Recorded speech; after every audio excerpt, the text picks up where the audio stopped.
The door swung open, and a biting wind sliced through the house, forcing them both inside. Fu Hanbai shut it fast. The room was pitch black. His hand fumbled along the wall from memory, searching for the switch. Ye Tangning's cold snort cut through the dark. Already on edge, Fu Hanbai flinched so hard it took him 3 tries to finally flip the lights on. He turned. She stood there with her head tilted, lips curled, those beautiful eyes locked on him without blinking. Fu Hanbai froze. He didn't dare move. The commotion at the door had woken Dan Bai, who'd been home alone for hours.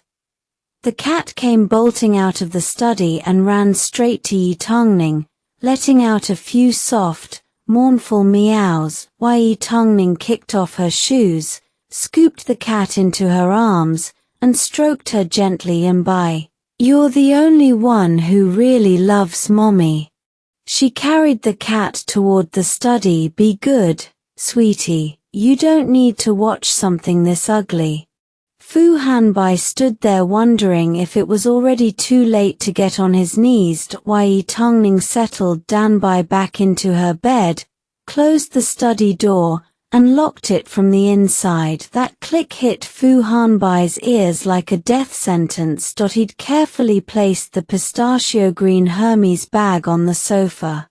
The second Ye Tangning saw it, her blood boiled. She snatched it up and hurled it straight at him. So you do know Hermes? I can't afford a $40,000 handbag.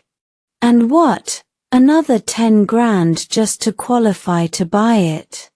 Fu Hanbai stood motionless, taking every ounce of her fury in silence. He knew she was livid. This was not the moment to defend himself. The bag hit the floor, crumpling into a soft heap. The little horse charm's tail snapped clean off.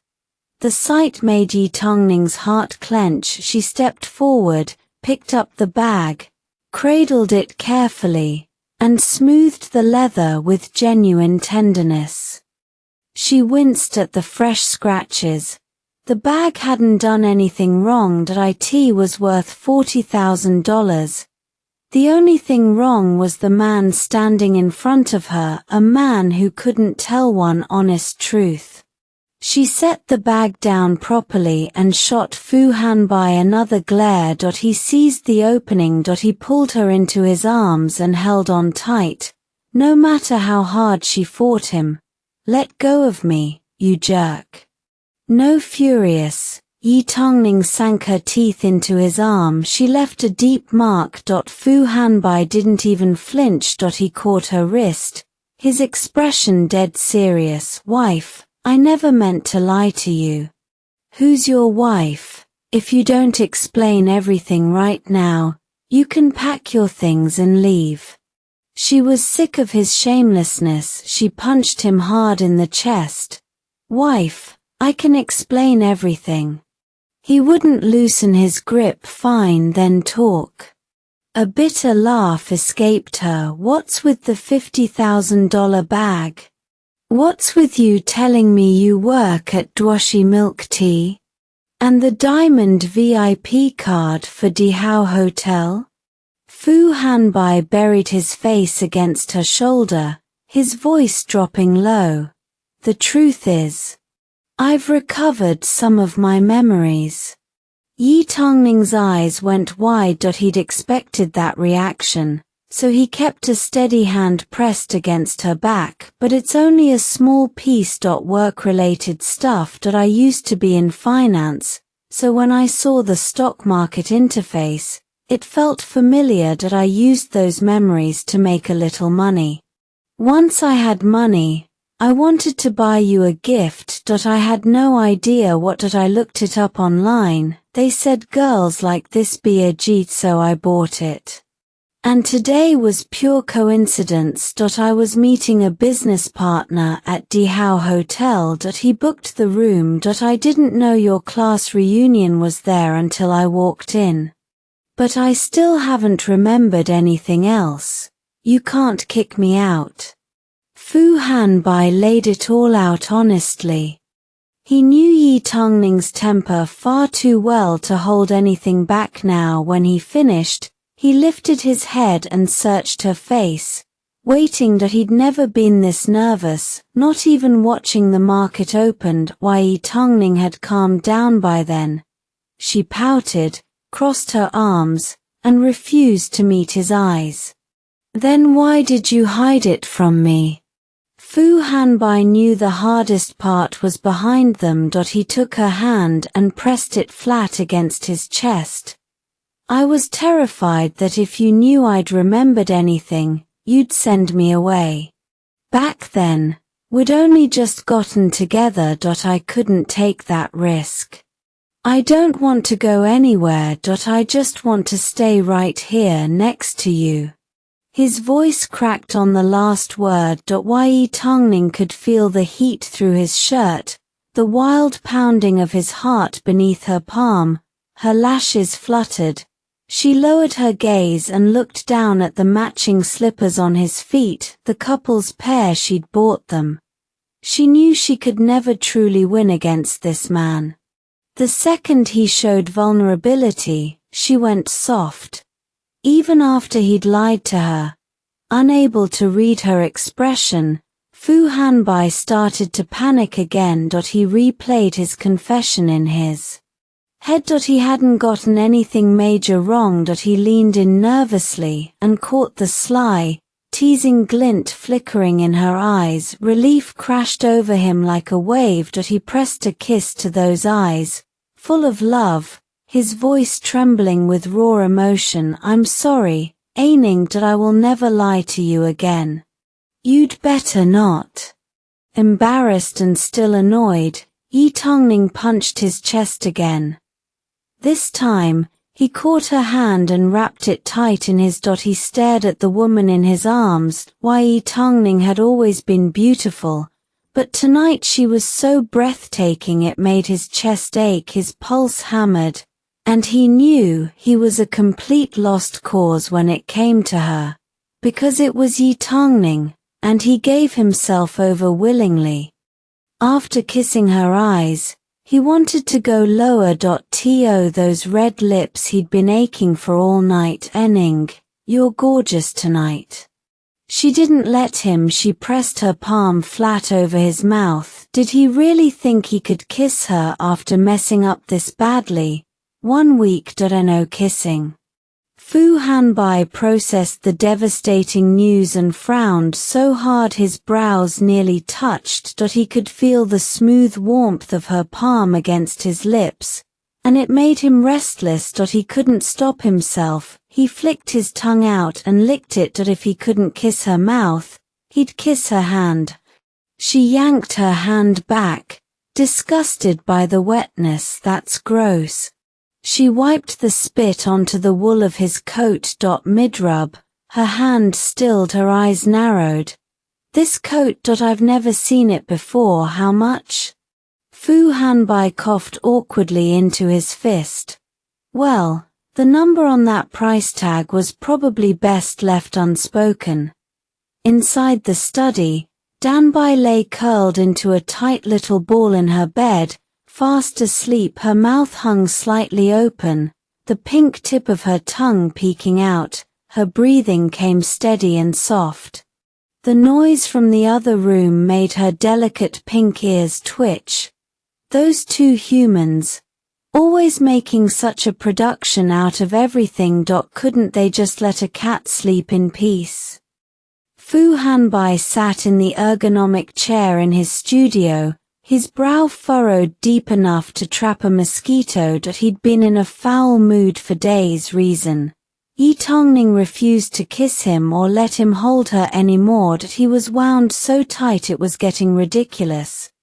Before, even when they couldn't go any further, he'd at least get to kiss her for half an hour a day, enough to take the edge off the fire inside him. Now, nothing. A man in his prime had his limits. Fu Hanbai was a powder keg. One stray spark and he'd blow. Everyone in the studio had noticed. They kept their heads down, tiptoeing around him, Terrified of setting him off, after a long, brooding silence, Fu Hanbai grabbed his jacket and stood. He wasn't about to sit here and suffer.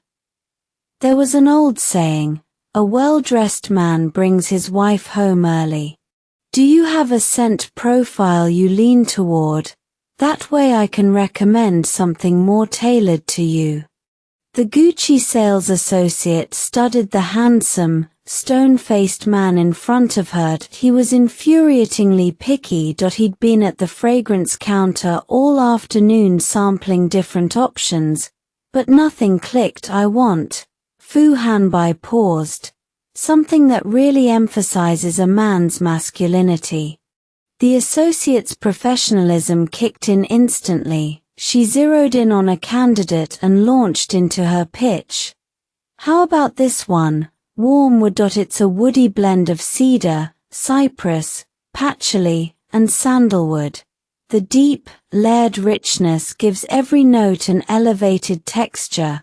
Fu Hanbai brought it to his nose, sniffed, and frowned, lashes flickering. No, not strong enough.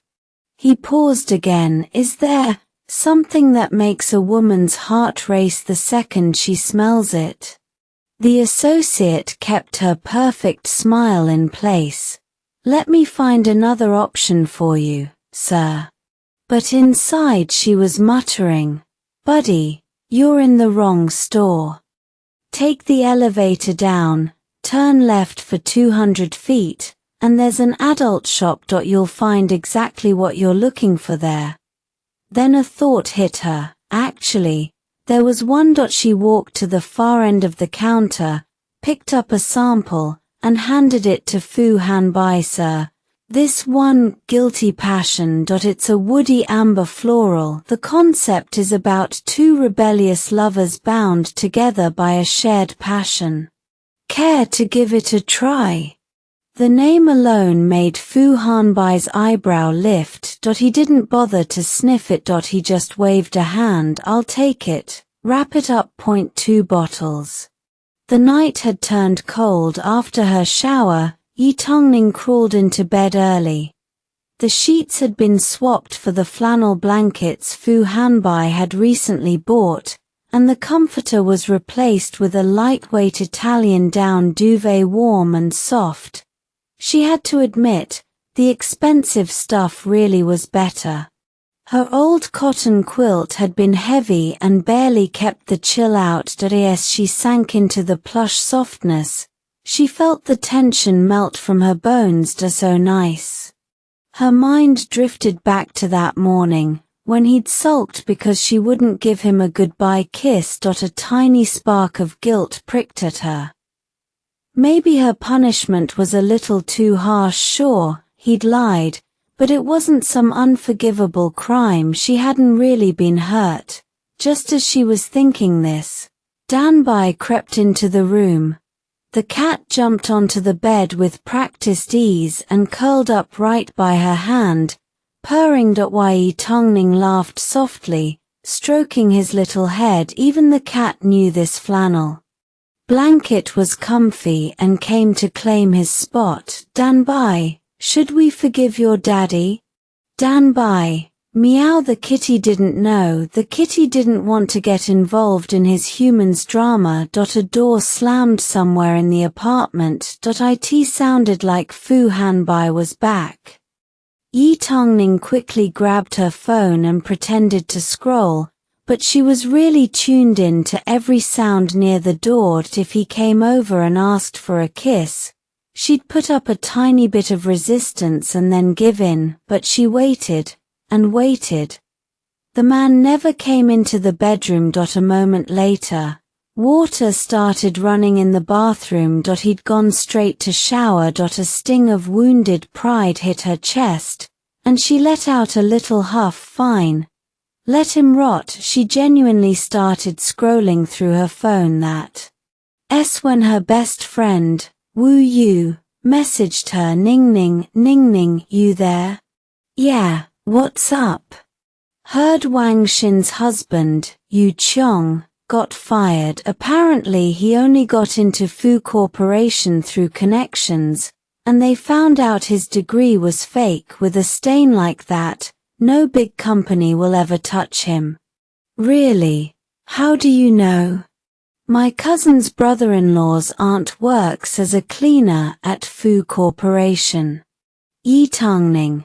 She honestly didn't care about Wang Xin and Yu Qiong. They were court jesters at best, but she could picture Wang Xin's face twisted in fury when she found out. That was satisfying.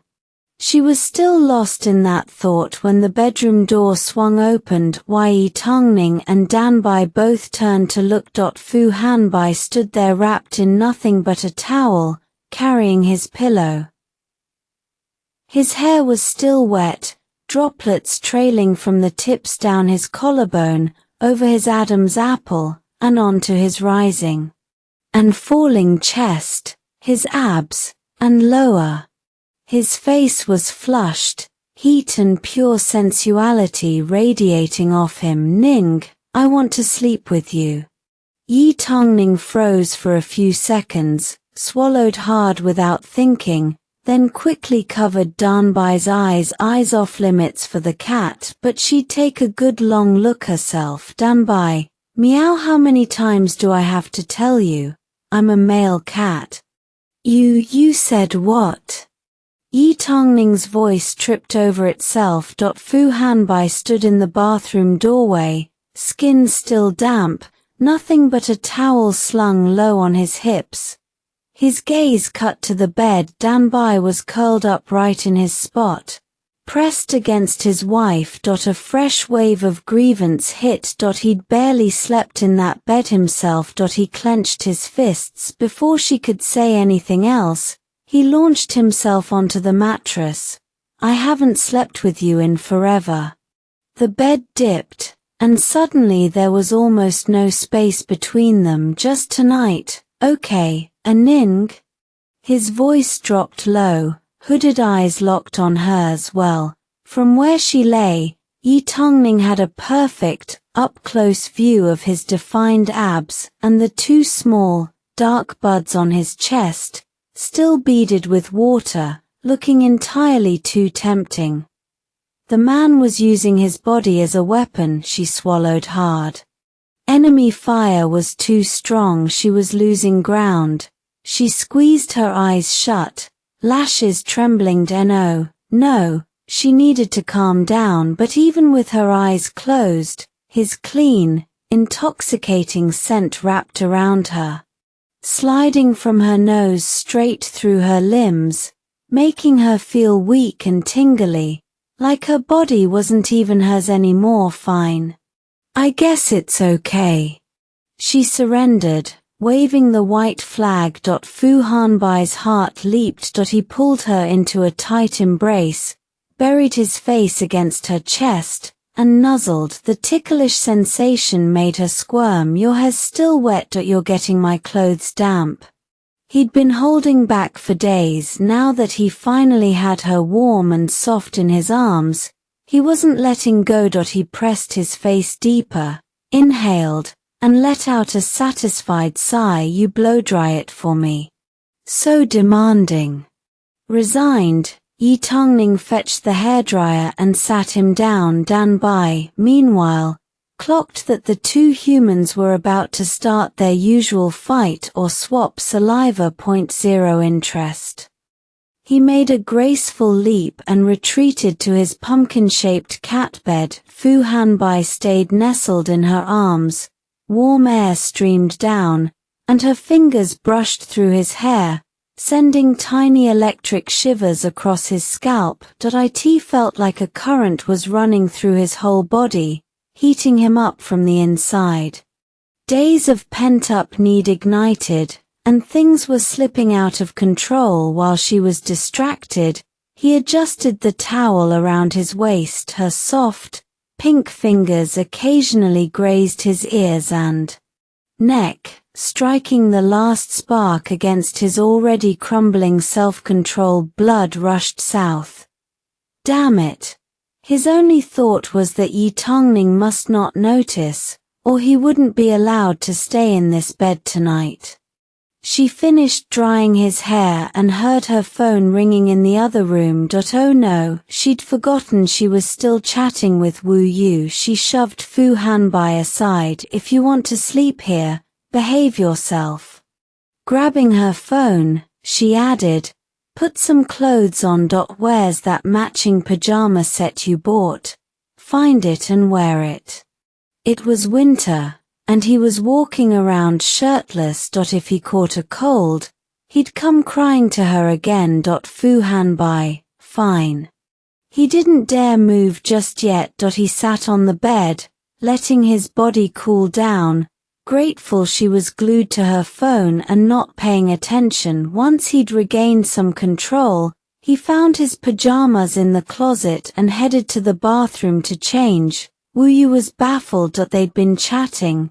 And then her friend went radio silent. Ning? Why'd you disappear? Hello.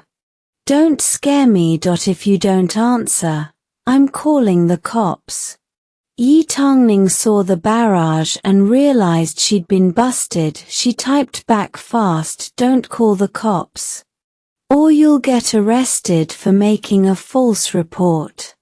You can dial 911 though, to put out the fire in my heart. Wu Yu.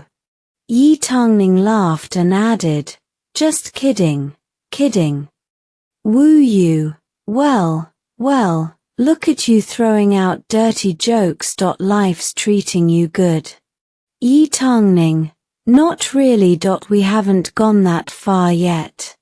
Truth was, she was getting a little restless herself. She'd been with her man for a while, and every time they kissed, she could feel the depth of his desire. Most of the time, things nearly got out of hand, but he never pushed. He always took care of things himself. He never asked, but she could actually help out a little. Feeling shy, she slid under the covers. Then she realized he still wasn't back. She glanced toward the bathroom. Light was off. Why did changing clothes take so long? Wu Yu, you've got to be kidding me, Miss Yi. I thought you two were old marrieds by now, but you're still stuck at the three-peat at the door without going in stage? Are you playing house? You're not in high school. Wu Yu sighed. Sometimes you had to take matters into your own hands. She found a folder on her phone labeled Complete Biology Encyclopedia and sent it over. This is my treasure trove. Study hard. You're welcome. It's what big sisters do. Ye Tangning stared at the folder. She had a feeling she knew exactly what was inside. She peeked guiltily over the covers. He still wasn't back. She pulled the blanket over her head. Her face was burning up. She pressed her cool palms to her cheeks, trying to bring the heat down.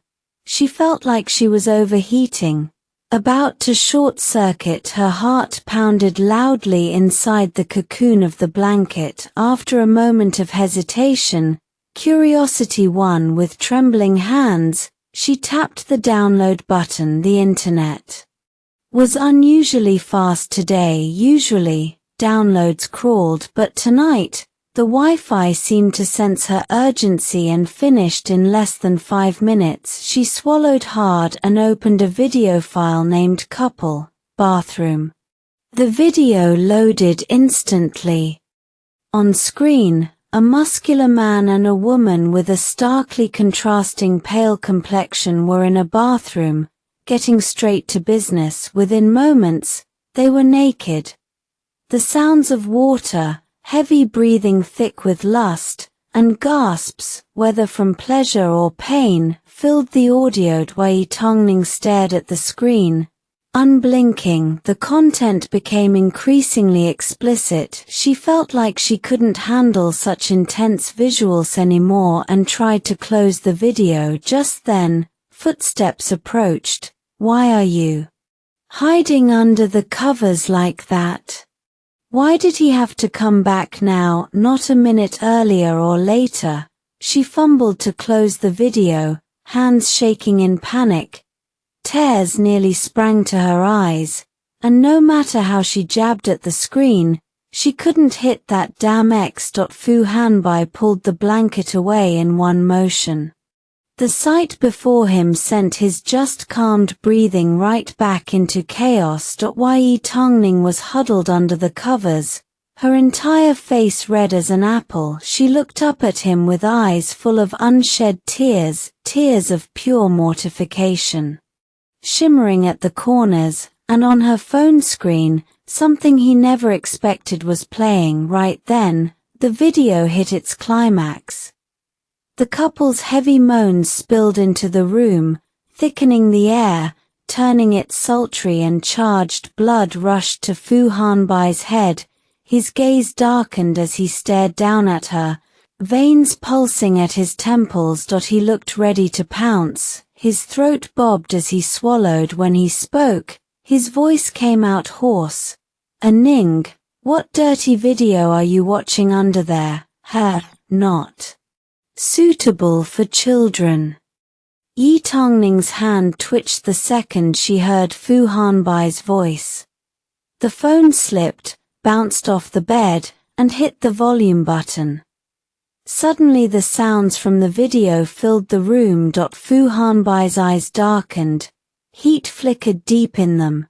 "So this is what Ning likes," he said, the words rolling out slow and amused. Ye Tangning wanted the floor to open up and swallow her whole, but she wasn't about to let it go. She opened her mouth to explain, "That's not just listen." Before she could finish, he yanked her into a burning embrace. He tipped her chin up and kissed her, swallowing whatever she was about to say. His tongue slid against hers, teasing, tasting, scattering her thoughts until only soft, helpless sounds escaped her throat.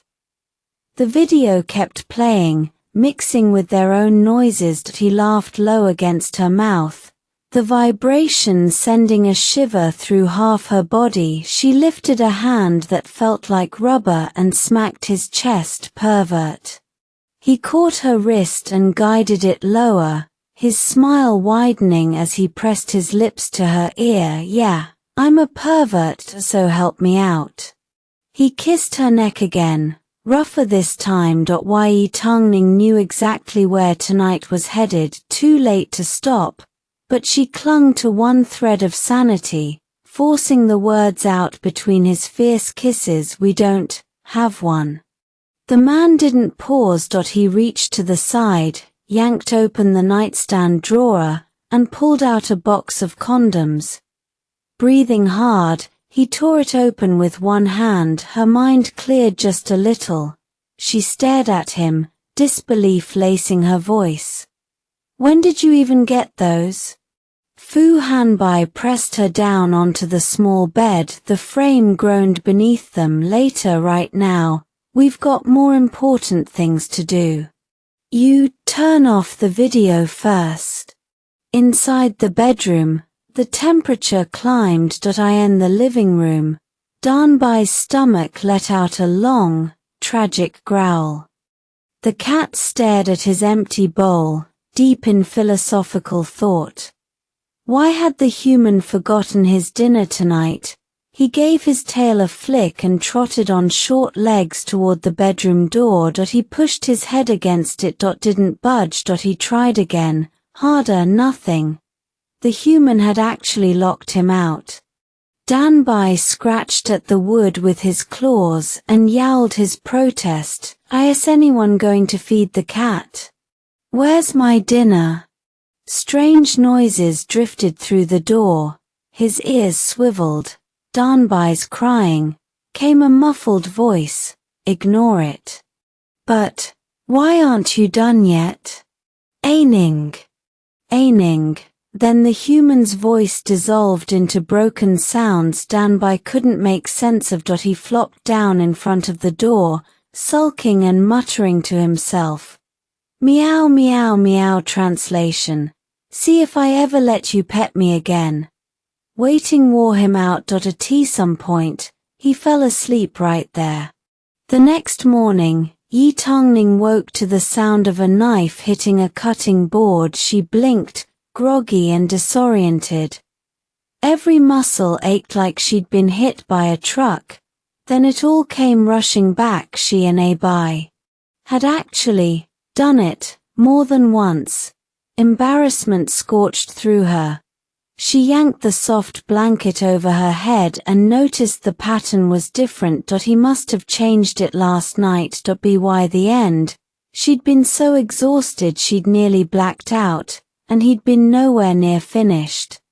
Good thing she bought 2 sets of bedding. Lying there, she replayed the night on a relentless loop in her head, her skin flushed hot all over. She reached for her phone to check the time, but the screen stayed black, dead. That jerk had refused to turn off the video, so it played all night long. Her voice was wrecked, and now her phone was dead too, and he kept asking, Tangning, who's better, me or the guy in the video? Something was seriously wrong with that man. Her skin felt sticky. She didn't want to stay in bed. She wanted a bath. She pushed herself up, but the second her feet touched the floor, her legs gave out and she nearly crumpled to her knees. In the kitchen, Fu Hanbai had been keeping an ear on the bedroom. The sound. He rushed in, scooped her up in a princess carry, and settled her gently back onto the mattress. His voice was irritatingly satisfied and clear. Don't get up yet, rest a little more, the porridge is almost ready. Annoyed, she smacked his head lightly, her voice scratching out. You had a good time, didn't you? I said no last night, and you just kept going. He looked down, a guilty flush creeping up his neck. I'm sorry. Ning. It was my first time too. I couldn't control myself. As she shifted, the collar of her pajama top slipped, laying bare a mess of marks from her neck to her collarbone to her chest. Not a single patch of skin had been spared. Against her fair skin, they stood out like scattered red plum petals in snow. The sight made his eyes darken all over again. He let his gaze linger, that possessive part of him deeply satisfied, but his voice stayed apologetic. It won't happen again. She caught the heat in his expression and looked down. Those marks. A man's mouth is a liar. Face burning, she yanked her collar closed, grabbed a pillow, and hurled it at his head. There better not be a next time. He dodged and backed toward the kitchen. Don't be mad, Tangning. Let me check the porridge. Even though they'd been up late, Fu Hanbai had woken early. He'd propped himself up on one elbow and watched Ye Tangning's sleeping face. All the memories from last night flooded back. They had finally been together. Truly one. With all the tenderness he possessed, he pressed a kiss to her forehead. Her lips parted slightly in sleep, and she murmured, Hanbai, don't want any more. His throat tightened. Early morning, and he couldn't handle this kind of teasing. He glanced at the floor. The matching pajamas he'd bought her were shredded, unwearable. He rubbed the back of his neck, embarrassed. He'd only managed to change the sheet last night. It was almost dawn by the time they finished, and he hadn't had the energy to clean up. He just held her and crashed. If she woke up and saw the mess, she'd definitely be furious. He didn't dare waste a second. He got up and cleaned everything. When he finally opened the door, Hanbai was already awake. The cat blinked, shook himself, and the moment he recognized his human father, he attacked his pant leg with righteous fury. Meow, meow, meow. Where is my food? Fu Hanbai finally remembered he'd forgotten to feed Hanbai last night. He crouched down and patted the cat's head, voice low and soothing. Quiet now. I'll get your food. Don't wake your mom. Danbai seemed to understand. He stopped yowling and trotted over to his bowl to wait. Fu Hanbai filled it quickly with kibble and fresh water, then threw on clothes and headed to the market for groceries. He didn't know Ye Tangning's phone had died overnight. Afraid she'd wake up and panic if she couldn't find him, he sent her a message, went to buy groceries. Haicheng was in the thick of morning rush hour. The streets were already bustling, the air was cold, but Fu Hanbai's heart was warm. His breath misted in front of him as he walked toward the old market. He planned to cook her porridge himself. What would Tangning do when she woke up? Probably be adorable and shy, thinking of her still tangled in the sheets. A slow smile spread across his handsome face. That same moment, on the main street, a black Audi was crawling along. Inside sat a burly man in a black suit, his eyes tracking every pedestrian. He was Lingyun, one of Fu Hanbai's personal bodyguards. Everyone else believed Fu Hanbai was as good as dead, but Lingyun never bought it. He always felt the CEO was still alive, just unable to show himself for some reason. He'd followed the man for years. He knew how sharp Fu Hanbai was, how he always kept everything under control. He wouldn't die that easily. Lingyun and his team had been monitoring the area where the CEO had disappeared, around the clock today. He was covering the Ningjing residential district. He'd come up empty for days, but he didn't slack off. He studied every face. Then he spotted a figure up ahead. His heart slammed against his ribs. Was that? He didn't alert anyone. He started the car and slowly followed the man. He'd been wrong before, so he was extra careful this time. Let it not be another false hope, he prayed. Not this time. Fu Hanbai had just gotten his first real taste, and now he couldn't get enough. When Ye Tangning was in the house, he stayed glued to her side, trailing her from room to room. Needier than Danbai the cat, it was driving Ye Tangning insane. She'd shut him down every time since that night. But Fu Hanbai refused to budge. He had to sleep beside her. Even if she wouldn't let him touch her, at least he got to breathe her in. That evening, he was feeling bold again, pestering her to study together and make some progress. She'd been brushing him off for days, insisting his technique was a disaster. His ego took a direct hit. For a split second, he actually wondered if she was right. Had he really been that bad? She'd made those sounds, though. He recovered quickly. If he was terrible, find it was just a lack of experience. That was an easy fix. Learn the theory, then practice, and practice, and practice. Ye Tangning couldn't take the pestering any longer, so she turned on him with a grin and started tickling. They tumbled across the bed, tangled up, laughing. Clothes dropped to the floor piece by piece. Soon the little bedroom bed was rocking in a steady, familiar rhythm. In the study, Danbai had long since accepted his fate. He ignored the noise and gnawed at his tiny fish toy with single-minded focus. Deep into the night, the whole world went still. Ye Tangning was curled against Fu Hanbai's chest, both of them sound asleep. A faint click came from the front door. Danbai's ears swiveled. He stared toward the sound, but everything went silent again, like he'd imagined it. 5 minutes later, there was another click. Then the door swung open. 2 men in black slipped inside, one motioning to someone outside. They moved without a sound, pausing first to scan the living room. Empty.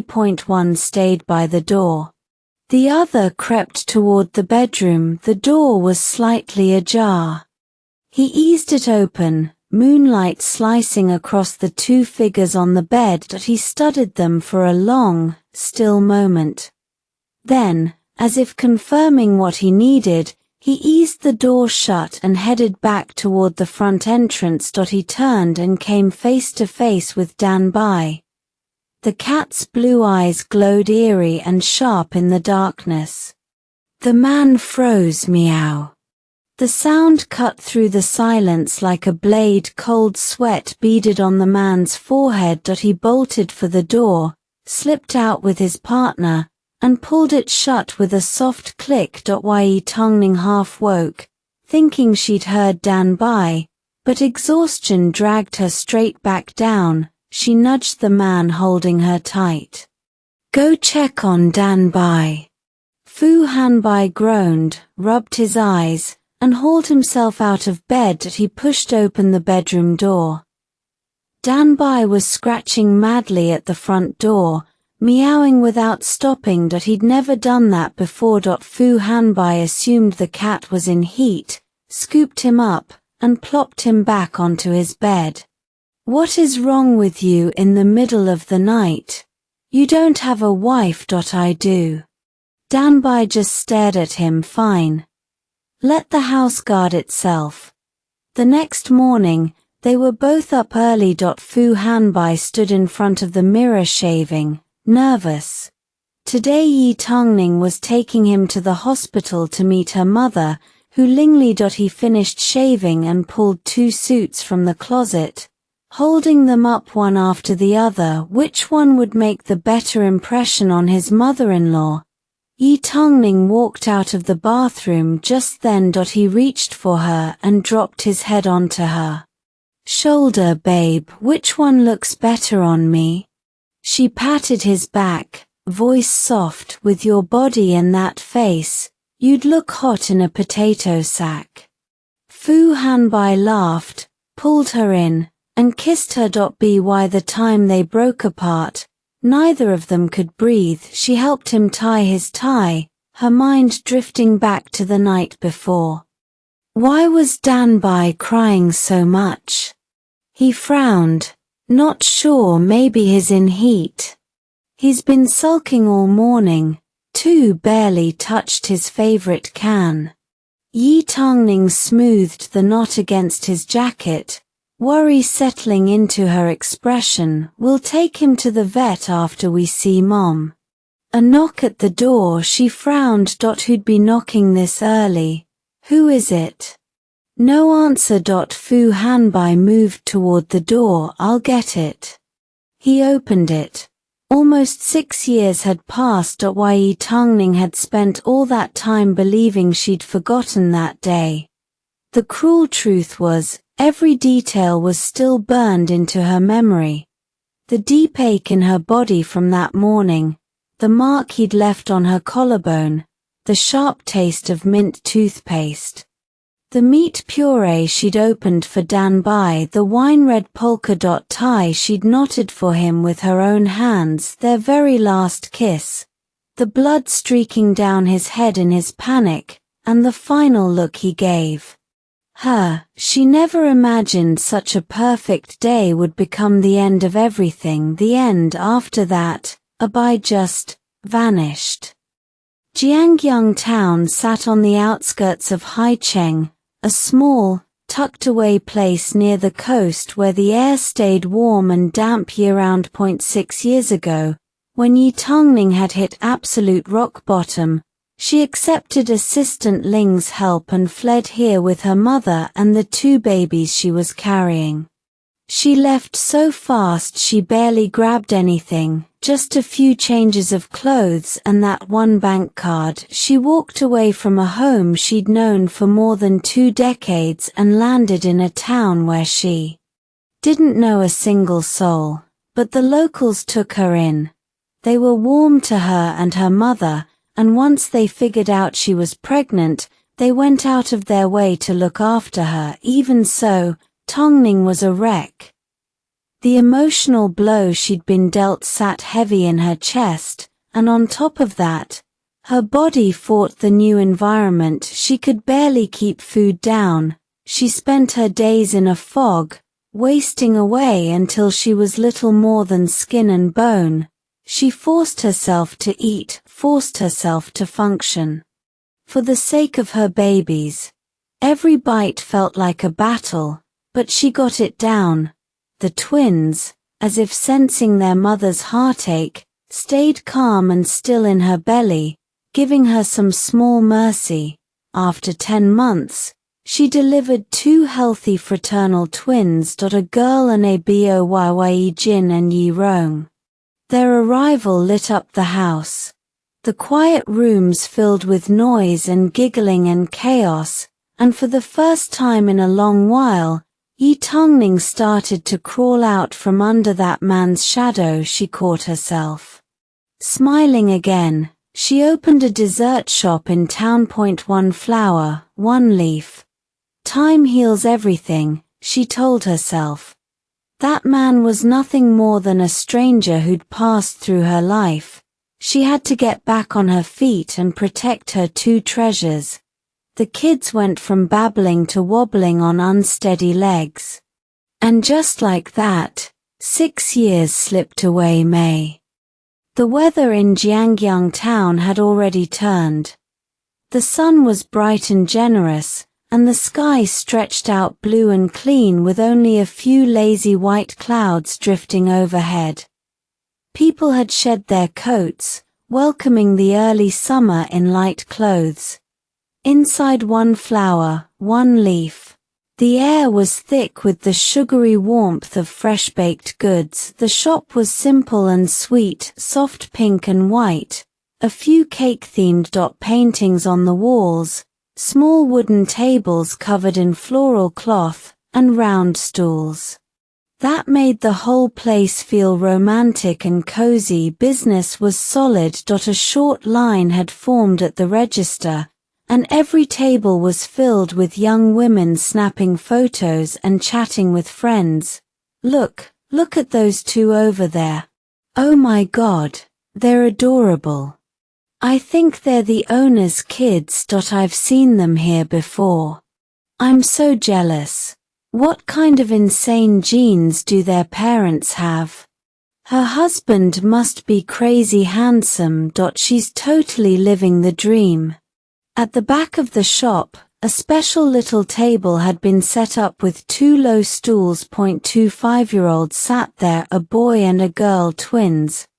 The girl looked like a little doll come to life. She wore a pink striped t-shirt and a dark blue suspender skirt, her hair tied into 2 puffy bunches with butterfly clips. Pale skin with a rosy glow, a tiny nose, and a mouth that pouted when she was thinking. Right now, she was thinking hard. She propped her cheek in 1 hand, a pencil dangling from the other, and stared at the workbook in front of her. Her little legs swung back and forth under the table. Those big round eyes were full of confusion. Ye Jin snuck a glance at the boy beside her. She hesitated for a long moment before she finally spoke, her voice soft and babyish. Hey, how do you add 16 and 17?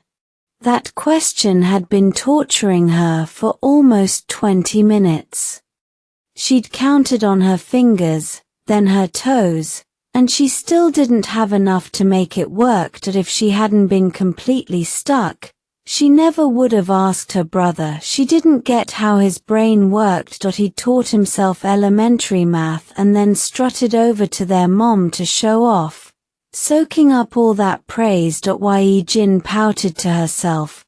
Big deal, they came from the same mom, she could learn it too. The first problems were easy. Here's an apple for you, 2 bananas for her. She'd handled those just fine, but this 2-digit addition was killing her. So she swallowed her pride and turned to her brother. Don't call me brother. Just use my name. The boy curled his lips into a faint smirk. He'd been wondering how long Ye Jin would hold out.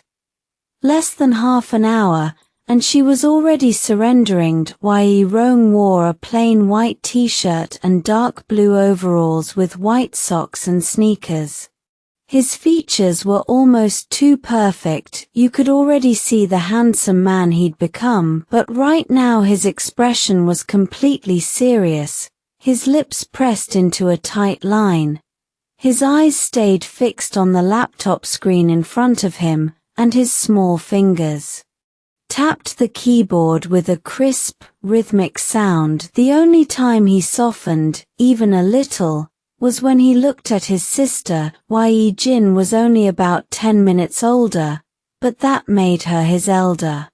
Ye Rong hated calling her sister, and he didn't much like being called brother either, but now that she'd finally asked for help, he decided to be generous. He leaned over, and their two small heads huddled together to work through a math problem usually taught to second graders. First you do this, then, got it? He set down his pencil and raised an eyebrow at her. Got it? Ye Jin was quick. She whipped back to her workbook and started scribbling fast. Ye Rong turned his attention to his laptop. His face went serious again as he studied the red and green numbers on the screen. If anyone had looked over his shoulder, they'd have been stunned. That wasn't a game. It wasn't a cartoon. It was the stock market interface. Ever since he was small, Ye Rong had known he was different. He'd breezed through elementary math on his own. When he saw something about stock trading on TV, he got curious and started teaching himself. Before long, he'd used his allowance money to make his first small fortune. Ye Jin had big dreams, too. She wanted to do more for their mom, but no matter how clever she was still just a 5-year-old kid. There were limits, brother. Ye Jin chewed on the end of her pencil, her words coming out a little muffled. Yeah? Ye Rong kept typing. He'd given up trying to correct her on the title. Don't bite the pencil. Mom's gonna catch you. Ye Jin pulled the pencil from her mouth and leaned closer, lowering her voice. Hey, do you think Uncle Shen Wenfeng is gonna be our new dad? Ye Rong's fingers stopped. He looked at her and frowned. Why would you think that? Her little face lit up with pride, dimples and all. A few days ago, I saw Uncle Shen confess to MOM. It was last Saturday, right in front of our house. You were in the living room reading. Ye Rong's expression sharpened, those narrow eyes locked on her. Did you hear what Mom said? Ye Jin shook her head. No, her voice was too soft. I couldn't hear. I think Uncle Shen is nice. He's tall and handsome, and he always brings us presents. If he becomes our dad, I can finally stand tall in front of Erfeng. She keeps saying I don't have a dad. Erfeng was a girl in Ye Jin's kindergarten class, dark-skinned, a little chubby, and not especially kind. Ye Jin's lower lip pushed out. Every day after school, Erfeng gets to ride home on her daddy's shoulders. Ye Rong's face went very still. He looked straight at her. Ye Jin, don't say stuff like that in front of Mom. Why? She flinched at his tone and pouted. Ye Rong's expression carried something too heavy for a 5-year-old. If she really likes Uncle Shen, then we should support her. But if she doesn't like him that way, and she only says yes because of us, then Mom won't be happy.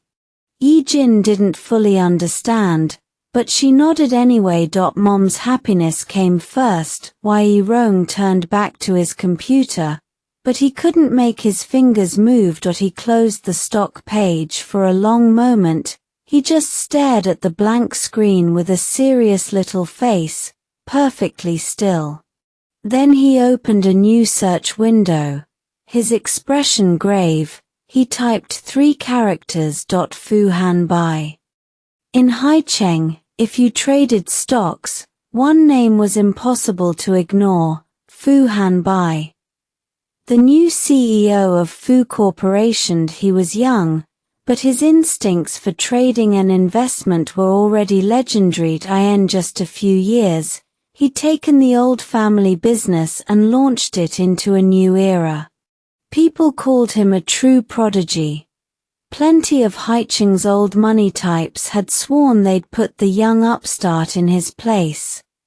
Every single one of those sharks had to eat their words. For decades, power in Haicheng was a three-way tug-of-war between the Fu, Bai, and Zhong families. Over the past 6 years, under Fu Hanbai's leadership, Fu Corporation became the alpha, leaving the other two families scrambling in its wake. The first time Ye Rong saw a news article about Fu Hanbai online, something had clicked deep in his gut. This man is my father. Ye Jin got their mother Ye Tangning's features, the same brows and eyes, but Ye Rong, he was a carbon copy of Fu Hanbai. Anyone who saw them side by side said so. Those deep-set eyes, the straight nose, the thin, unforgiving mouth, even the way they furrowed their brows right now, in this moment, was identical. After that, Ye Rong dug up everything he could. He found that Fu Hanbai had once gone missing for a stretch of time.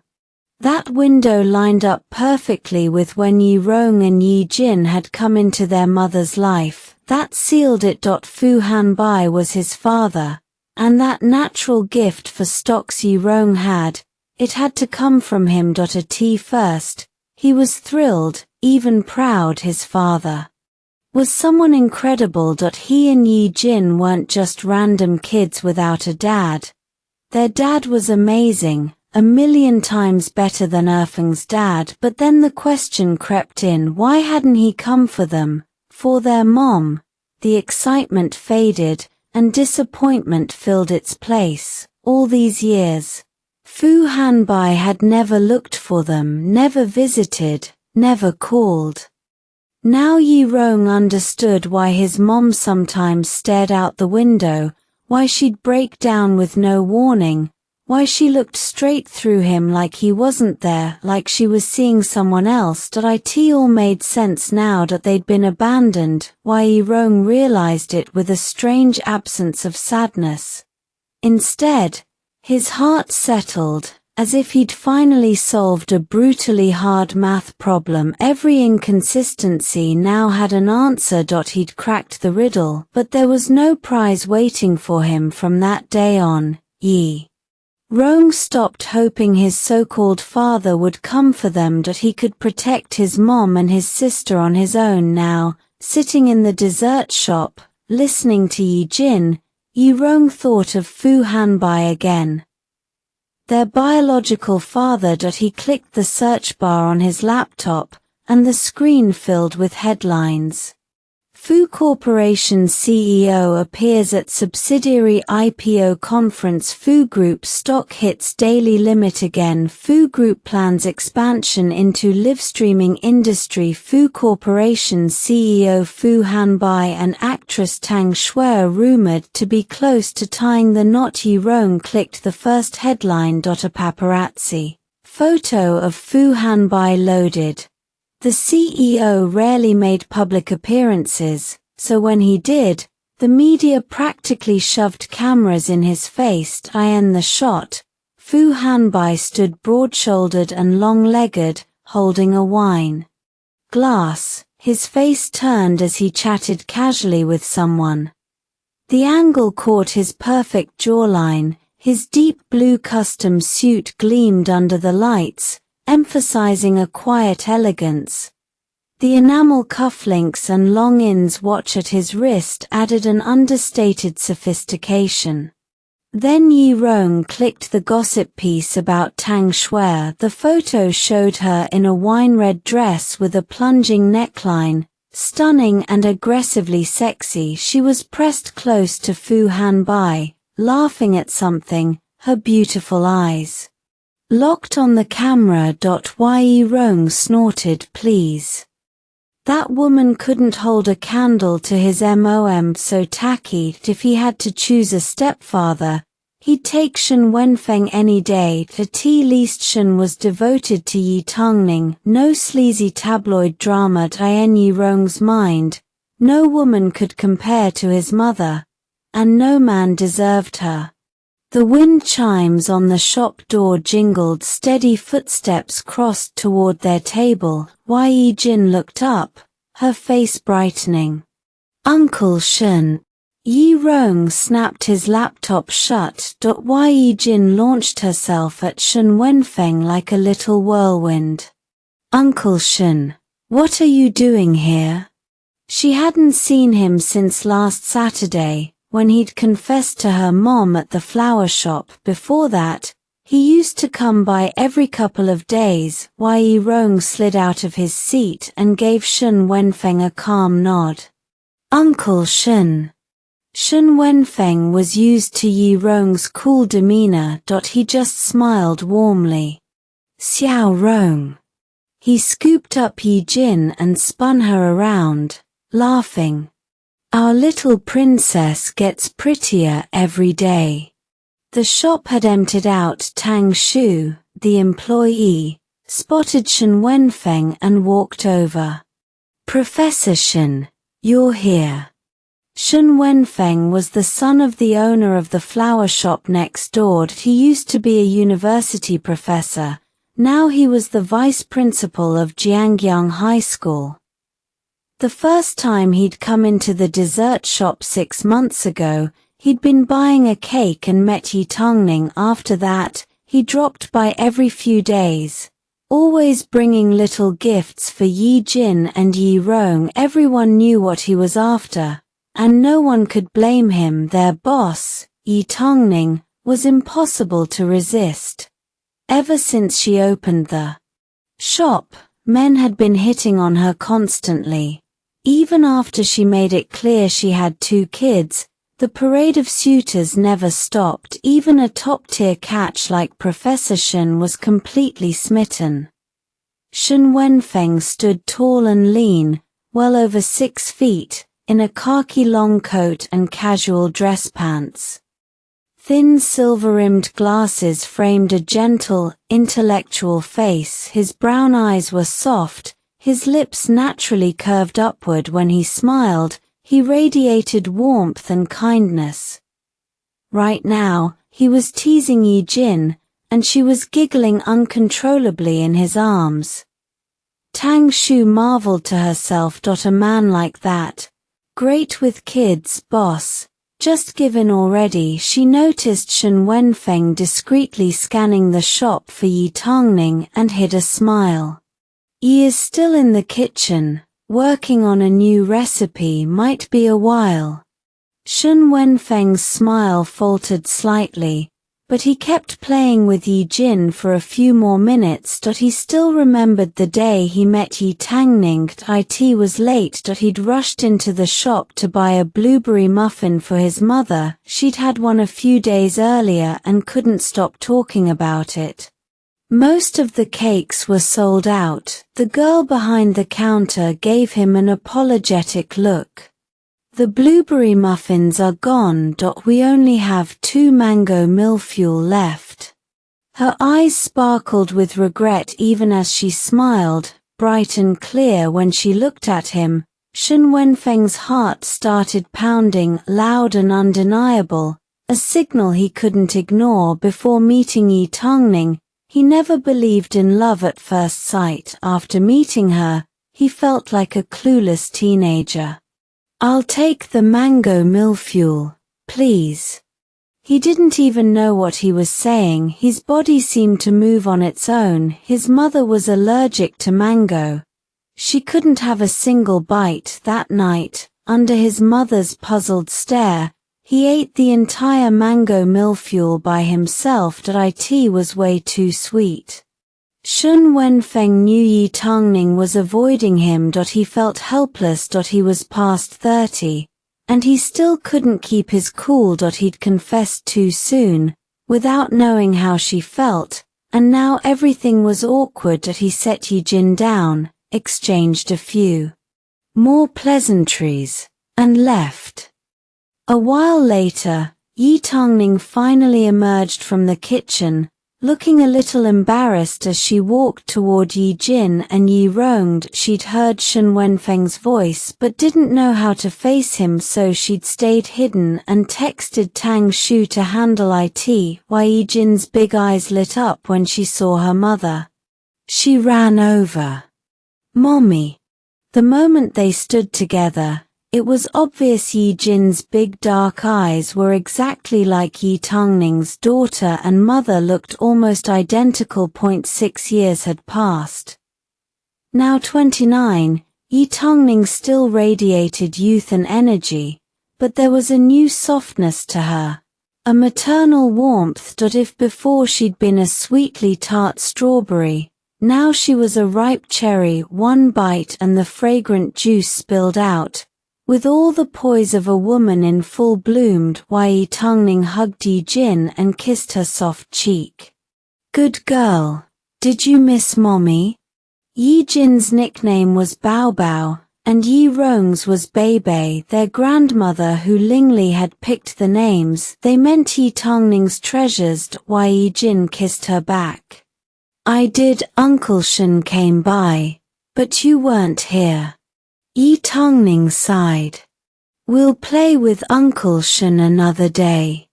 She reached out her free hand to Yi Rong. "Let's go home early today. I'll make you something delicious." Yi Rong packed up his laptop and walked over calmly. Taking her hand, she gave Tang Shu a few instructions, then left the shop with her kids. Tang Shu watched them go, sighing to herself. What a gorgeous family. The daughter was adorable, the son was sharp. Their boss was so lucky. She wondered what the ex-husband looked like.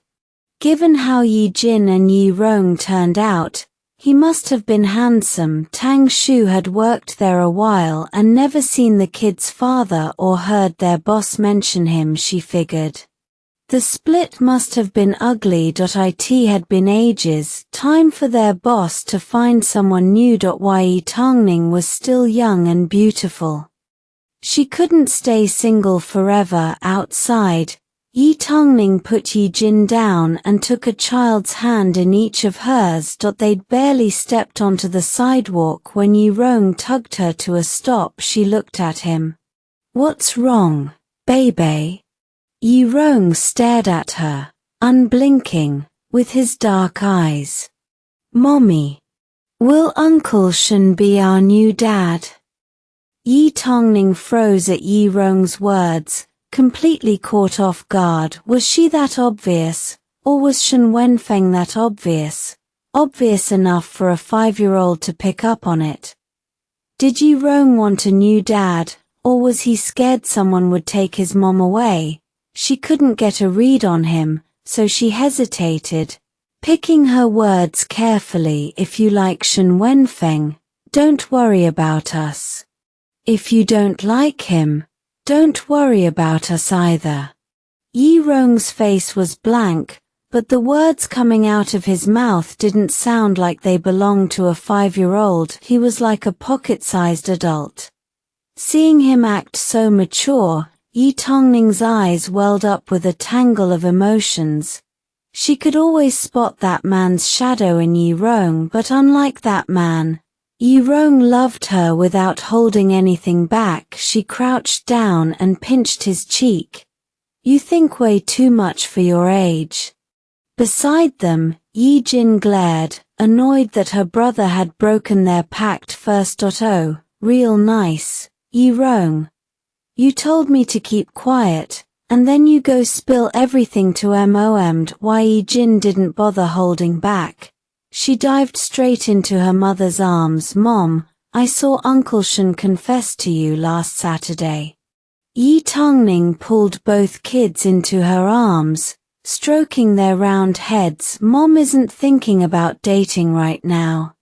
And I promise, no matter what happens, you two will always come first."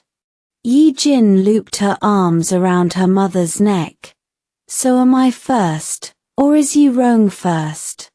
Ye Rong turned his face away coolly. How old was she? Still asking questions that childish.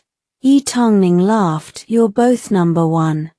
She took their hands. Want some ice cream? Yes. Yeah. Ye Tangning lived close to her dessert shop, a 10-minute walk. Jiangyang town had a warm, down-to-earth vibe. Kids gathered in the streets to play while parents barely kept an eye on them. Lush trees lined both sides of the road, street vendors set up shop here and there, and the breeze carried the clean, green scent of early summer. Ye Tangning walked with one little girl and one little boy, both of them doll-like and adorable, drawing envious glances from everyone they passed. When they reached their apartment building, a cluster of elderly neighbors was chatting away. A few had card tables going for mahjong and chess. The place buzzed with life the moment they spotted Ye Tangning. And the twins, they smiled and called out greetings. Ye Tangning was well known in the neighborhood first, because she was pretty and had a sweet way about her. Second, because she was raising a pair of smart, beautiful twins all on her own. Their downstairs neighbor, Grandma Fang, sat on a small stool gossiping. That no-good son of mine is off doing God knows what. Won't even call. Didn't come burn incense for Qingming. When she caught sight of Ye Tangning and the kids, her wrinkled face lit up.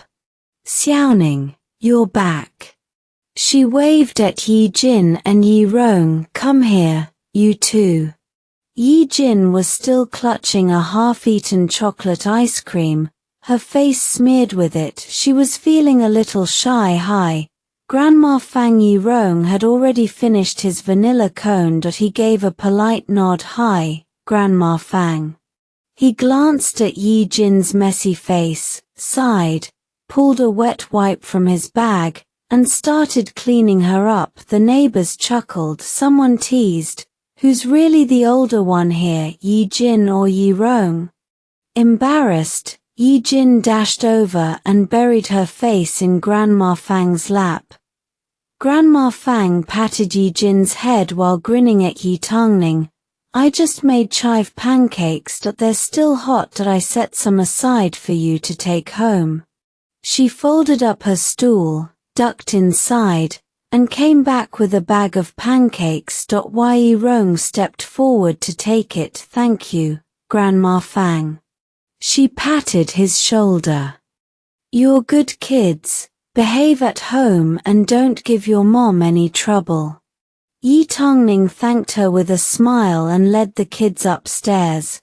Grandma Fang knew how tough it was for her to raise the twins alone, so she often shared homemade treats. Once Ye Tangning and the kids were upstairs, the neighbors started talking. That whole family is gorgeous. I don't see faces like that even in the city. Hey, Grandma Fang, isn't your son still single? Got your eye on Xiao Yi for him? Grandma Fang scowled. Shush, don't go spreading nonsense. You think I don't know my own son? I'm not letting him mess up a good girl like Xiao Yi. She's been here this long, and we've never seen her ex-husband. With kids that pretty, he can't be some ordinary guy. No way he'd show up in a small place like this. My nephew works at the town factory, makes nearly 10,000 a month. I could introduce him to Xiao Yi, might work out. Grandma Fang shot the speaker a glare and raised her voice. What are you saying? Don't think I don't know. Your nephew just got divorced. So what? She's divorced too. How can you compare Xiao Yi to your nephew? Say that again, and I'm done with you. Everybody clear off my doorstep. Go on, get. Ye Tangning stood in the kitchen, watching the crowd scatter below, and let out a sigh. If you're going to gossip about me, at least wait until I'm not home. She could hear every word from up here, louder than a live broadcast. She took a cat print apron from the cabinet and slipped it on. Ye Rong walked over and tied the strings behind her back. I'll help. He headed straight for the kitchen, found the garlic, and began peeling it by the trash can. Ye Tangning was both touched and amused. She took the garlic from him, ruffled his hair, and gently guided him out of the kitchen. Go play with your sister, or watch some cartoons. Mom's got this. Go on. I'm making your favorite braised pork tonight. Sometimes, Ye Tangning wondered if she was a bad mother for raising a child this mature, maybe even too mature. Like she hadn't given him a real childhood. Or maybe that man's genes were just too strong, turning Ye Rong into a tiny adult. In the living room, Ye Jin was using a feather wand to play with Danbai. Danbai wasn't the little kitten he used to be. His white fur was thicker, his paws bigger, and he was leaping around chasing the wand. 6 years ago, when a group of people stormed into Ye Tangning's house, little Danbai had tried to protect her. He bit one person's pant leg and wouldn't let go, but in the chaos, he hit a chair and got injured, a gash near his tail. Ye Tangning had taken him to the vet for stitches. The bald patch where the fur never grew back was still there. She had thought long and hard before bringing Danbai with her when she left Haicheng. Even though that man had given her the cat, Danbai was family now. When she first arrived in Jiangyang town, her mother Hu Lingli's condition had improved. They looked after each other at home and raised Ye Jin and Ye Rong together. It was hard, but they managed. About a year ago, her mother relapsed and was back in the hospital. Ye Tangning was running between the shop and the hospital. The small savings she'd built up were nearly gone. The dessert shop had just started picking up, but the rent and renovations had eaten up a lot of cash. Business was decent, but she couldn't pull much profit in a short time. She didn't want to touch the card Fu Hanbai had left behind. She stirred the pot and worried about money. Soon, the kitchen filled with the smell of cooking. Ye Tangning set the dishes on the table and called out, "Babies, dinner's ready, come eat." Ye Jin reluctantly let go of Danbai. "Coming, Mom." She went to the cabinet, took out the cat food, and poured it into Danbai's bowl. Ye Rong hurried over, grabbed her hand, and took the bag. "Don't give him so much. He's already getting fat." Danbai let out a pitiful meow. "I am not fat'd." Ye Rong shot him a look with those narrow eyes, and Danbai immediately stopped mewing. He tucked his paws in and ate quietly. Danbai was a little scared of Ye Rong. Animals were sensitive. He felt the same kind of energy coming off Ye Rong that he'd once felt from that man. Dinner was braised pork, vinegar cabbage, and scrambled eggs with tomatoes, all the kids' favorites. With Ye Jin being a little chatterbox, the table was lively. She babbled on about funny things that happened at kindergarten. Ye Rong chimed in now and then. Ye Tangning just smiled and listened. The meal was over before long. The May weather flipped on a dime. That afternoon, the sky had been clear. Now it was dark and heavy. While Ye Tangning was washing Ye Jin's face in the bathroom, a flash of lightning split the sky, lighting up the ground. A deafening crack of thunder followed. Ye Jin shrieked and buried herself in her mother's arms. "Mom, I'm scared." Ye Tangning looked out at the dark clouds and gently rubbed Ye Jin's back. "Don't be scared. Mommy's right here." Ye Jin lifted her little face and tugged her sleeve. "Mom, can you sleep with us tonight? I'm scared." Ye Tangning didn't hesitate. "Okay, Mommy will sleep with you." She'd been trying to get the kids into their own rooms. After some work, she'd converted the storage room, put up new wallpaper, bought furniture, and made it cozy. Two little beds were separated by a curtain. That was the kids' room for now, but with the storm tonight, she couldn't stand the thought of leaving them alone. She told them to come back to the big bedroom and sleep with her. The rain outside came down harder, the lights were low. Only a soft lamp lit the room. Ye Jin and Ye Rong lay on either side of Ye Tangning. She picked up a storybook and lowered her voice. After the rain, little mushrooms sprouted in the forest. Mama Mushroom looked at her sweet babies. Steady breathing rose beside her. Ye Tangning looked down. Both kids were asleep. Ye Jin's tiny hand still gripped her shirt tightly. Her long lashes fluttered. Ye Rong had turned his head toward her, his usually tense face relaxed, showing a vulnerability that finally fit. His age. Ye Tangning's heart melted. She gently kissed each of them on the forehead. Sleep, my babies. Over the past 6 years, her children had been her anchor, pulling her through every rough patch, but she didn't know if she was being a good mother, or if she was their anchor to the tea dinner.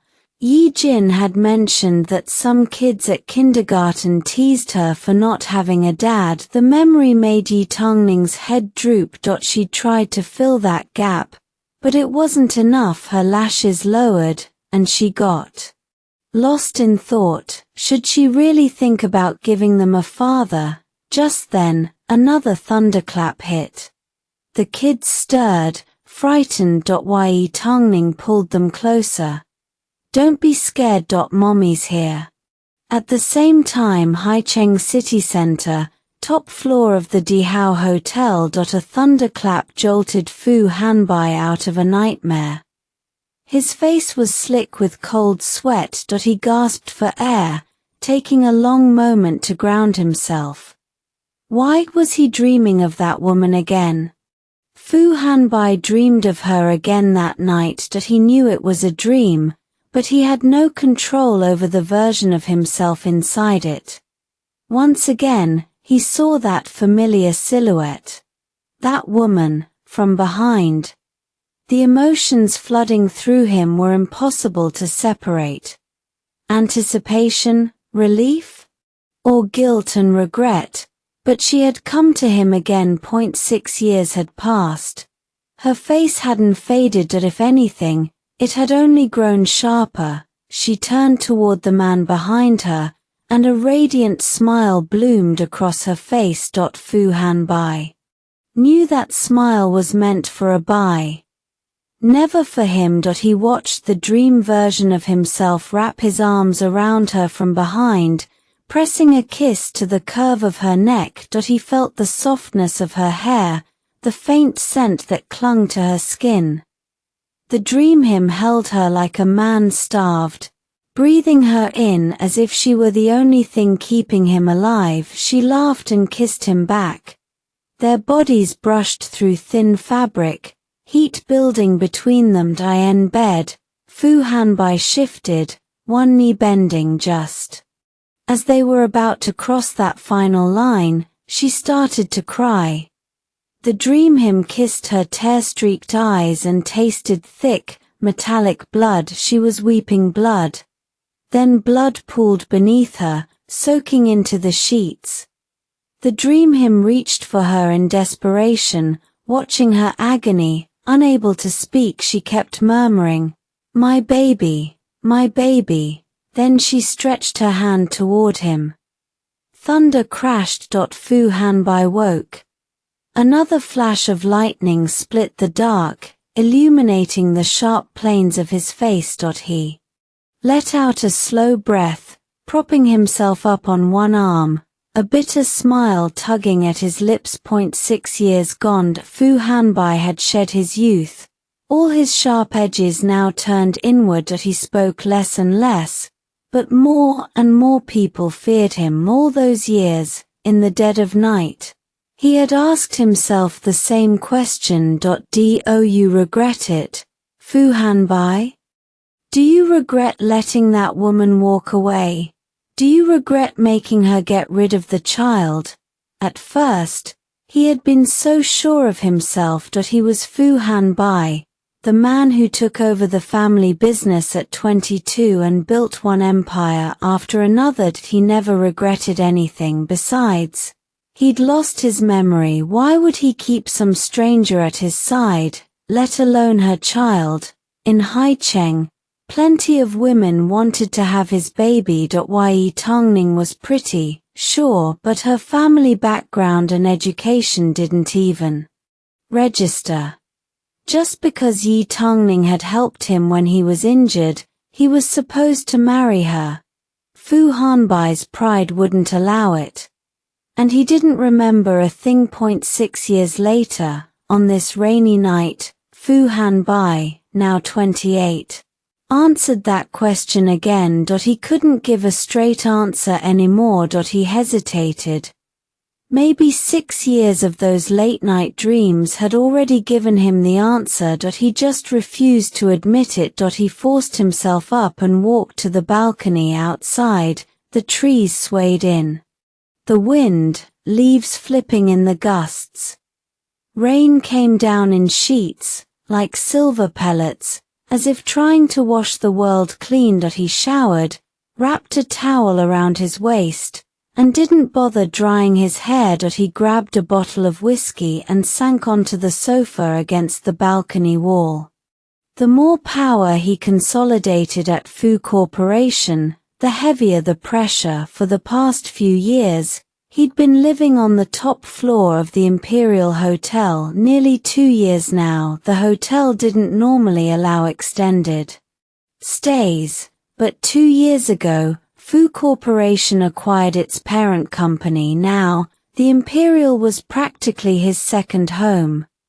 Living in a hotel that luxurious was most people's fantasy, Fu Hanbai found it all tasteless. Tea banquets, everyone wore masks, flashing fake, sycophantic smiles. In business, it was nothing but schemes and hidden knives. He'd grown up in this world. He was the victor. And yet, he couldn't muster a winner's composure. He poured whiskey into an expensive custom glass, tipped his head back, and downed it. The whiskey burned down his throat, fire tearing through his gut. But in that burn, Fu Hanbai found a kind of masochistic relief. He didn't turn on the light as usual. He sat in the dark, listening to the storm, drinking. Darkness hid his fragility, his loneliness, and that hollow, inexplicable regret. He stared at his own reflection in the window. The man looking back was a stranger. How had he become this person? A thought flickered, and he almost caught it, but the alcohol washed it away. He didn't know how long he sat there. The rain outside eased. Eventually, he went back to bed, letting the alcohol drag him into a heavy sleep. The next morning, top floor, Fu Corporation building, Assistant Ling stood outside the CEO's office, a stack of documents in her hands. She knocked. "Come in." The man's voice was low, edged with exhaustion. Ling pushed open the door and crossed to the massive desk. The top floor housed the CEO's sprawling penthouse suite, office, fitness area, lounge, dining room. Practically a mansion. Fu Hanbai had taken off his jacket and draped it over his chair. He rubbed his temples, frowning, looking wrung out. A strand of dark hair fell across his forehead. Sunlight streamed through the floor-to-ceiling windows, catching his face and softening his features. Ling set the documents down, noting the dark circles under his eyes. Another sleepless night. For years, the CEO had battled insomnia. The next day, his mood was always foul. He might not realize it himself, but Ling knew. On days like this, breathing too loud could earn you a death glare. CEO Fu, the meeting is in half an hour. Ling chose her words carefully. If he wasn't up to it, maybe they should push it back. The meeting proceeds as scheduled. Have everyone ready. Fu Hanbai opened his sharp eyes. The exhaustion vanished from his face in an instant. Ling hesitated. Should I call Dr. Zhong? Dr. Zhong was his private physician. With the insomnia worsening, he'd already visited 3 times this month. No need, you can go. Fu Hanbai waved her off, sat up straight, and started scanning the documents. Dr. Zhong's medication didn't help. Fu Hanbai understood his own condition. Pills couldn't touch it, and he knew that outside business dinners, he had been drinking more and more. Not a good sign, but the CEO's word was final. Understood. I'll let them know. Ling nodded and left. Out in the hall, she pulled out her phone and typed into the department group chat. CEO had another sleepless night, bad mood, code red. Everyone in the meeting today, watch your step. She pocketed her phone. You're on your own. The Fu Corporation conference room crackled with tension. The lights were dimmed, the only real brightness the white glow of the projector. The mahogany table stretched long, its far end vanishing into shadow. Business elites in sharp suits sat stiff-backed in their chairs. A middle-aged man in a black suit was presenting. Fu Corporation was making a major push into the live-streaming entertainment sector. The whole industry was watching. This time, Fu Corporation will use aggressive compensation packages to attract promising mid-tier streamers from other platforms. After initial screening, we'll identify the top 5% with the highest potential for intensive training. The man's voice wavered as he spoke. He kept stealing glances at the figure at the head of the table. The man sat with his legs crossed, chin resting on one hand, flipping through documents with the other. His expression was completely indifferent. He didn't look up once. The more nonchalant the CEO appeared, the more the presenter's voice faltered, growing quieter and quieter. Fu Hanbai raised a hand, cutting him off. He looked at the man and gave a faint smile. Every heart in the room seized. Oh no. That smile meant he was furious. Fu Hanbai lifted his hand again, enunciating each word with surgical precision. Page 19. Second row 8th data point. The decimal is off by 1 place. He finished before anyone could react. He stood and walked toward the door without looking back. Meeting adjourned. His leather shoes echoed on the wooden floor in the dead silence. CEO Fu. The man scrambled to follow, but Assistant Ling blocked his path. She shook her head. The man's legs gave out. He sank to the floor. He was finished. He might as well clean out his desk. Everyone else let out a breath, gathered their things, and hurried back to their workstations. They'd be working late to draft a new proposal. In the executive elevator, Fu Hanbai's head pounded. Back in his office, he told Ling to bring him a hot coffee. The coffee took the edge off the worst of the headache he'd had. Too much to drink the night before, then left the window open for hours. Everything at work grated on him. Everyone at Fu Corporation was dead weight. He bent down and yanked open a drawer for a cigar. Empty. He'd smoked them all. Fu Hanbai frowned. His gaze drifted to the bottom drawer of the cabinet. He paused. Then, as if pulled by some invisible thread, he opened it. Inside was a black phone. the one from when he'd lost his memory. He held it, hesitated, then plugged it in and powered it on. He pressed the power button a little too hard, holding his breath. The phone booted up, the screen lit. The wallpaper was a photo of him and that woman. Ye Tangning. For the past 5 years, Fu Hanbai had felt the urge to go find that woman more times than he could count, but every single time he held himself back. He never regretted a decision he made. That was true in business and in life. He told himself it was because his mother had abandoned him without a second thought, and it had turned him into this stubborn, obsessive bastard. But deep down, Fu Hanbai knew the real reason. He was afraid. Terrified that the second he saw her face, he'd break. Completely. So he locked it all away, refused to look her up, refused to check on her. Now, staring at his phone screen, he went silent for a long time.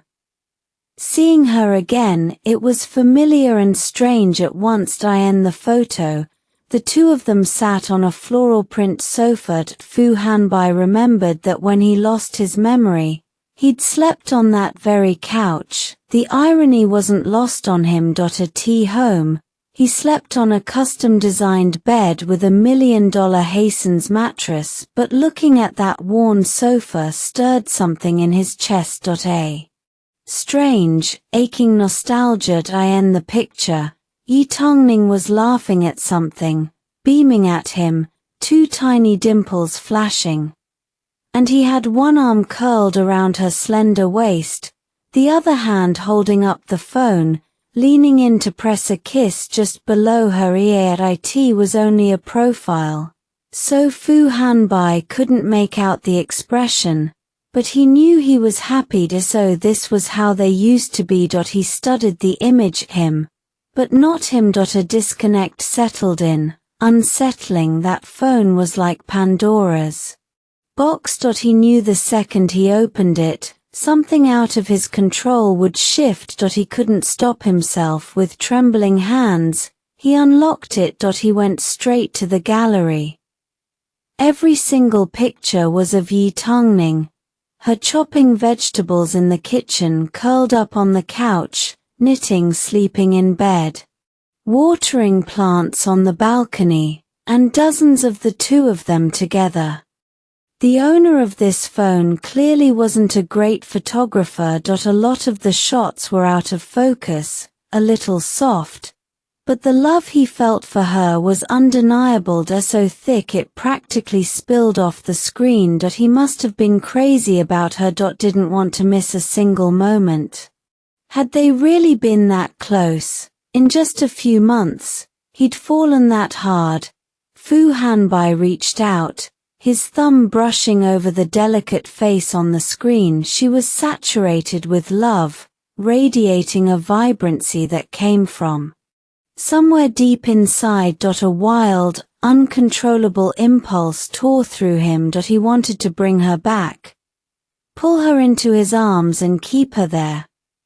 Tuck her away where she couldn't go anywhere else. He didn't know if it was the leftover echo of his lost memory, or if he genuinely felt that way now. He couldn't tell. He set the phone down and leaned back hard in his chair. The expensive leather groaned. He pinched the bridge of his nose and forced himself to breathe. Work had been brutal. He worked out, hit the boxing gym, tried to blow off steam, but there was still a knot in his chest he couldn't untangle. These past few years, his life had been nothing but the office and the hotel. He hadn't been with anyone. Not once. Partly because he was too busy, partly because he just wasn't interested. Sure, he still woke up hard, but he handled it quickly, mechanically. At tea banquets and networking events, plenty of gorgeous women made their interest crystal clear. Fu Hanbai couldn't muster a shred of enthusiasm. It was like Ye Tangning had put a spell on him. He started questioning himself. Maybe he'd been suppressing it all for too long. Maybe that was what had led to this. Ding. His phone buzzed. Fu Hanbai straightened, grabbed it, and glanced at the screen. By Zhangzhong. Fu, free tonight? New singer performing at nightfall. Come out and have some fun. Can't grind yourself into the ground every night, man. In Haicheng, the Fu, Bai, and Zhong families were the three ruling powers. Bai Zhangzhong was the second son of the Bai clan, around the same age as Fu Hanbai. His parents had named him hoping he'd grow up steady and upright. He'd gone the complete opposite direction. He had a certain talent for business, always scheming, pulling dirty tricks that caught people off guard. In romance, he was a textbook player. Actresses, singers, he swapped them out about once a month. But he was generous, never stingy. With the women he bedded, the actresses were happy to ride along for the perks. Bai was good in bed and didn't shortchange anyone. Fu Hanbai's aunt had married into the Bai family, so he and Bai Zhangzhong had known each other since they were kids. There was some history there. Normally, Fu Hanbai would never set foot in a place like that, but tonight, he didn't shoot it down because he needed to prove something to himself. Was he really incapable of wanting anyone other than Ye Tangning? To him, was Ye Tangning poison or the cure? He sent back 2 words: send address. Then he grabbed his jacket and phone and walked out of the CEO's office. Opening the door of his Rolls-Royce, Fu Hanbai gave the driver, Old Wang, the address and then stretched out in the back seat, eyes shut. The driver could tell the boss was in a foul mood, so he stayed quiet. He started the sleek car and drove as smoothly as possible, not wanting to disturb him. They soon pulled up to the entrance of Nightfall. It was an exclusive, VIP-only bar in Haicheng. Regular people couldn't get through the door. Fu Hanbai shut the car door, stepped out on his long legs, and walked inside. A female singer was on the central stage, her raspy voice crooning a sad love song. Dim wall lamps cast an intimate, hazy glow. Bartenders moved with practiced precision. Men and women at the counter sipped their drinks at a lazy pace. Fu Hanbai crossed the marble floor and finally spotted Bai Zhangzhong in a semi-enclosed booth tucked in a secluded corner. Beside him lounged a knockout in a black strapless mini dress. When Bai saw him, he waved like an overeager puppy. Fu, you actually showed. Usually I have to beg you 100 times. Sun must have risen in the west today, huh? Fu Hanbai took a seat on the opposite side of the U-shaped sofa. Keeping space between them, he let out a flat Bai nodded toward the woman in black. This is Mr. Fu. Haicheng's most eligible bachelor. You're lucky tonight. Go grab the most expensive bottle in the house. We're treating Mr. Fu right.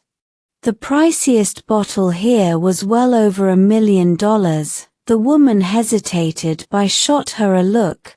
What's the hold up? Mr. Fu's reputation not good enough for you? She didn't dare stall. She clicked off in her heels toward the bar. A moment later, the bar owner came over personally, the woman in black trailing behind. Mr. Fu, I had no idea you were gracing us with your presence. Forgive me for not greeting you at the door. The bar owner was panicking internally. Everyone in Haicheng knew Fu Hanbai's name. This was his first time in her bar, and she was terrified her staff had screwed something up. One wrong move and her whole place could be finished. She wasn't taking any chances. She opened the bottle herself, poured 2 glasses, then signaled behind her. The woman in black fluidly picked up a glass and handed it to Bai. They leaned into each other, flirting like no one else existed. The bar owner kept her practiced smile in place and didn't leave. From behind her stepped a girl in a white dress, long black hair falling to her waist. She had a deer-in-the-headlights innocence, staring timidly at Fu Hanbai. There was a faint resemblance to Ye Tangning, but her whole energy was worlds apart. Fu Hanbai's brow furrowed. Following the owner's silent instruction, the girl nervously stepped forward, picked up the other glass, and offered it to Fu Hanbai. Bai cocked an eyebrow and crossed his legs, clearly waiting for the show. Fu Hanbai's aversion to women was legendary, but here he was tonight, breaking his own pattern. Bai couldn't figure him out. They were around the same age, and he could never get a read on Fu. The girl's hand shook as she held out the glass. The pause dragged so long her arm started trembling violently. Finally, Fu Hanbai reached out his large, knuckled hand and took it. The bar owner exhaled quietly and shot the girl a look. "Be smart tonight. You reel in Mr. Fu, and you're set for life."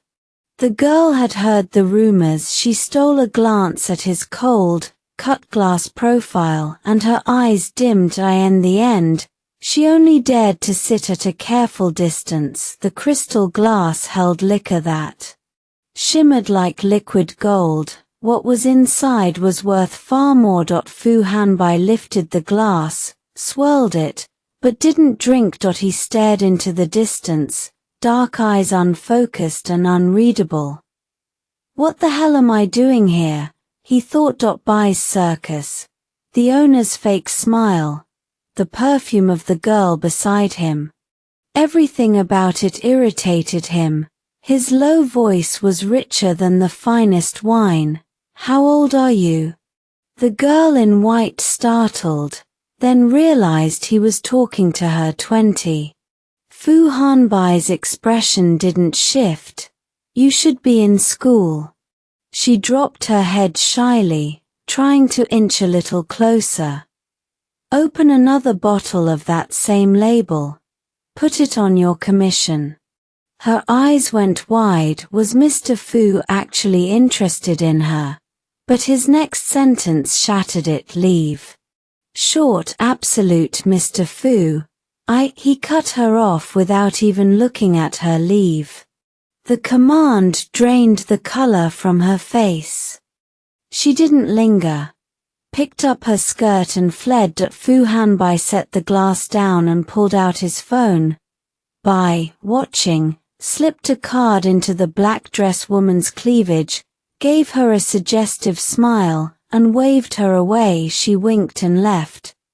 Bai tossed back his drink in one go, let out a satisfied breath, then leaned back and crossed his legs, eyeing Fu Hanbai. "You're here, why not just relax and have a good time? Scowling like that kills the whole vibe." Fu Hanbai didn't answer. He was staring at his phone, lost. He'd grabbed the wrong one on his way out. It was the phone from when he'd lost his memory. He'd only just realized it. The lock screen was Ye Tangning. He froze, a strange guilt twisting through him. He hadn't done anything. He and that woman were nothing to each other anymore. Bai slid over and casually draped an arm around Fu's shoulder, sneaking a glance at the screen. Fu Hanbai turned his head and threw him a cold glare. Bai pulled his hand back fast, but he'd seen enough. The wallpaper was a picture of Fu with a woman. Bai let out an impressed whistle. "Damn, Fu, you've been holding out. You've got a woman and you didn't even tell your bro? She's gorgeous. No wonder even the ice-cold Mr. Fu fell for her." Fu Hanbai slid the phone into his pocket, face blank, and downed his drink in one long swallow. Bai put two and two together. Fu was having relationship trouble. That was why he'd shown up to drown his sorrows. "Hey, That girl just now, she kind of looked like the one on your phone, didn't she? I couldn't resist twisting the knife. No way. Fu. It's the 21st century. You're really pulling that. She reminds me of her move. Back home, I was constantly compared to Fu Hanbai by his own father. Finally, a chance to get a jab in. He wasn't about to waste it. Watching Mr. Fu heartbroken was a rare treat, bro. I've been chasing someone too. That singer on stage right now, man. She's impossible. I've thrown so much money at her, and nothing.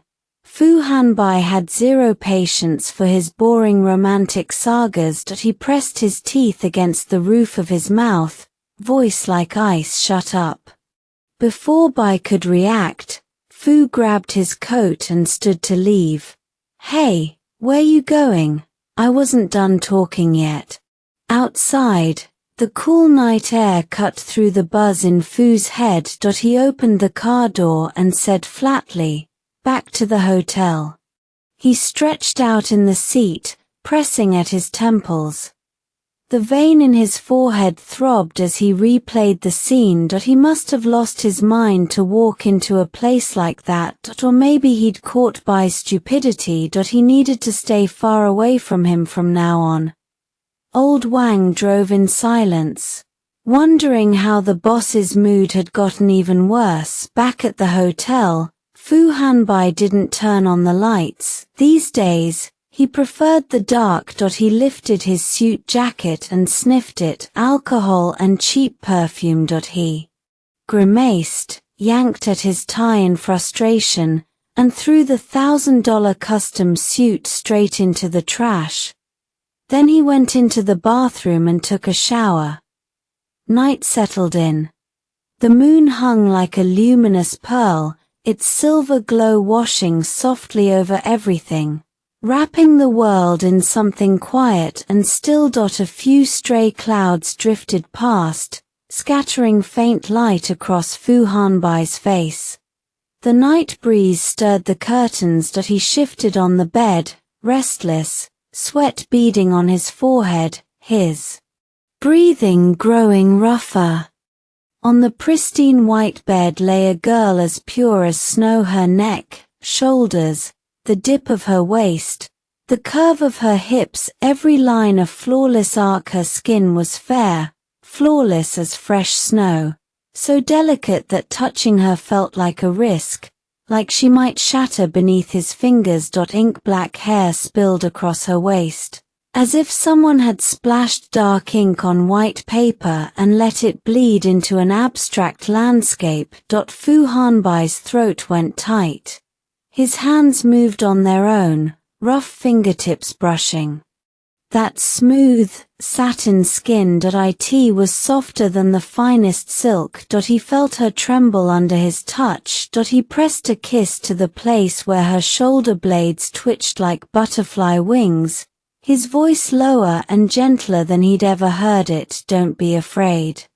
Even he didn't recognize that tone. He was patient with her in a way he'd never been with anyone, unwilling to let her feel even a flash of discomfort. She was a fragile, precious jewel, and she needed all his care and attention to truly shine. When their bodies finally came together, Fu Hanbai felt something deep inside him tremble. It was like a key sliding into a lock it had been made for. A heart that had been wandering outside finally slipped back into a chest and started beating. The fit of their souls made everything sharper, hotter. He lost all track of time, sinking into pure instinct. After what felt like forever, the movement stilled. He pulled her into his arms, flooded with a satisfaction he'd never known. He kissed her cheek, her earlobe, the curve of her neck. Over and over. He knew it then, she was the one. She would be his wife, the future Mrs. Fu. But something nagged at him. She'd made only the softest sounds, nothing more. Not a single word. Was she too shy, or unhappy with him? The thought clamped around his chest. He brushed the hair away from her face, almost frantic, and saw a familiar face. Ye Tangning.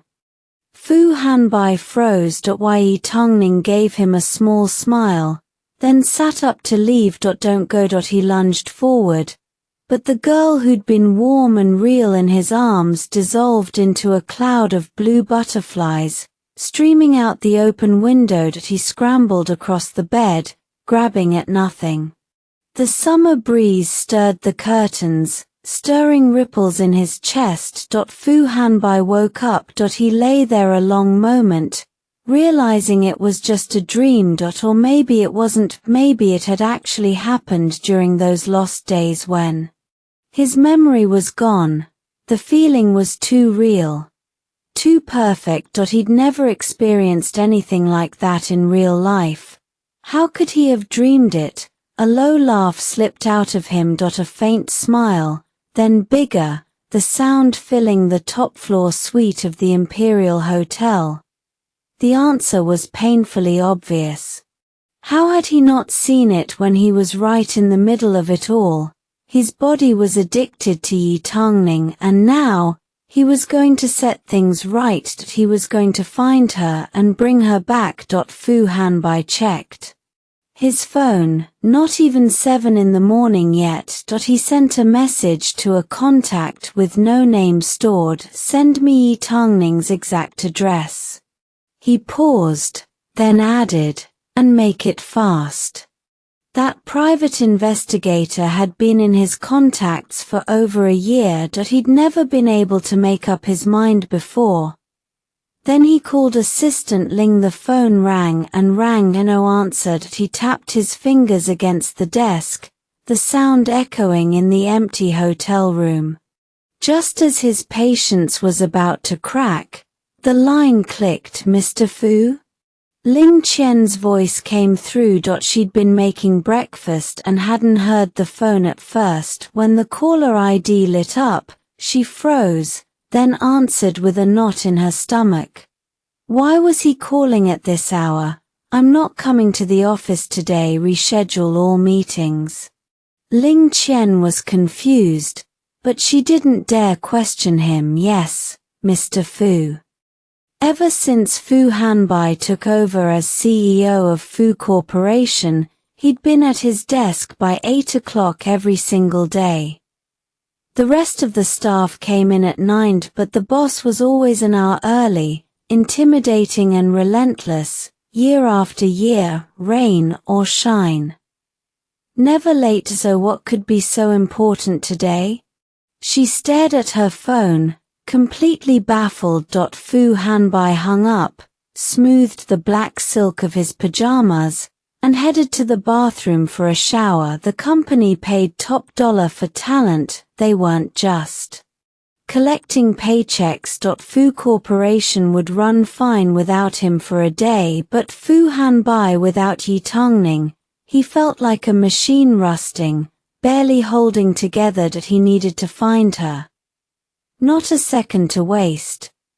Doing this one simple thing felt like lifting a weight off his shoulders. He exhaled long and slow, as if releasing 6 years of pent-up frustration. 6 years. And it had really been that simple all along. After his shower, he was drying his hair when his phone lit up on the bedside table. The detective's message: High City, Gunning County, Jiangyang Town, Qinghua Community, Building 15, Room 202.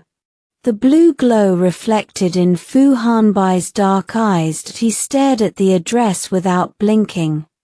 Ye Tangning, he murmured, as though this was where she lived. In Jiangyang Town, a conspicuous Rolls-Royce pulled up in front of Building 15 of Qinghua Community. The car was massive, a sleek monument to wealth. Its hood rose high, chrome accents catching the morning light. The wide, vertical grille sat like an ornate mask, broadcasting an alien kind of luxury. No one in Jiangyang Town had ever seen a car like That they clustered at a safe distance, craning their necks, but too afraid to get close. Rich people had tempers, they figured. The owner was probably some 200-pound thug with new money, better to stay far away. If they got too close and accidentally scratched that thing, who even knew how much that would cost? They whispered among themselves, "Lord, I've never seen a car shaped like that." "Old Wang, you worked in the city, what brand is that?" "I don't know, got to be worth at least $1 million. $1 million? The old men and women gasped. $1 million could build maybe a dozen concrete houses around here. What kind of big shot came to a place like this? Inside the car, driver old Wang stole a glance at Fu Hanbai's face in the rearview mirror. The boss hadn't gone to work today and had insisted on driving all the way out here at the crack of dawn. The country roads were riddled with potholes, and old Wang had been terrified the whole time, inching this multi-million-dollar Rolls-Royce over every bump. It took almost 2 hours to reach this tiny town. The scenery outside had shifted from skyscrapers to fields and trees. Old Wang had no idea why Mr. Fu was here, but he knew better than to ask. Still, Mr. Fu seemed to be in surprisingly good spirits today.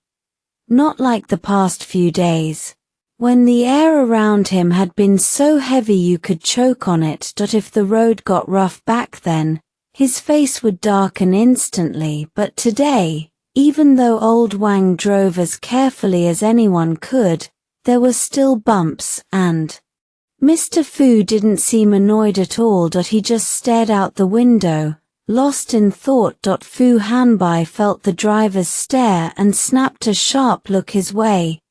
Old Wang immediately dropped his head, not daring to meet those eyes. Fu Hanbai was in an excellent mood, almost giddy, like a wolf that had found a rabbit's warren, waiting for the rabbit to come home and walk right into his jaws.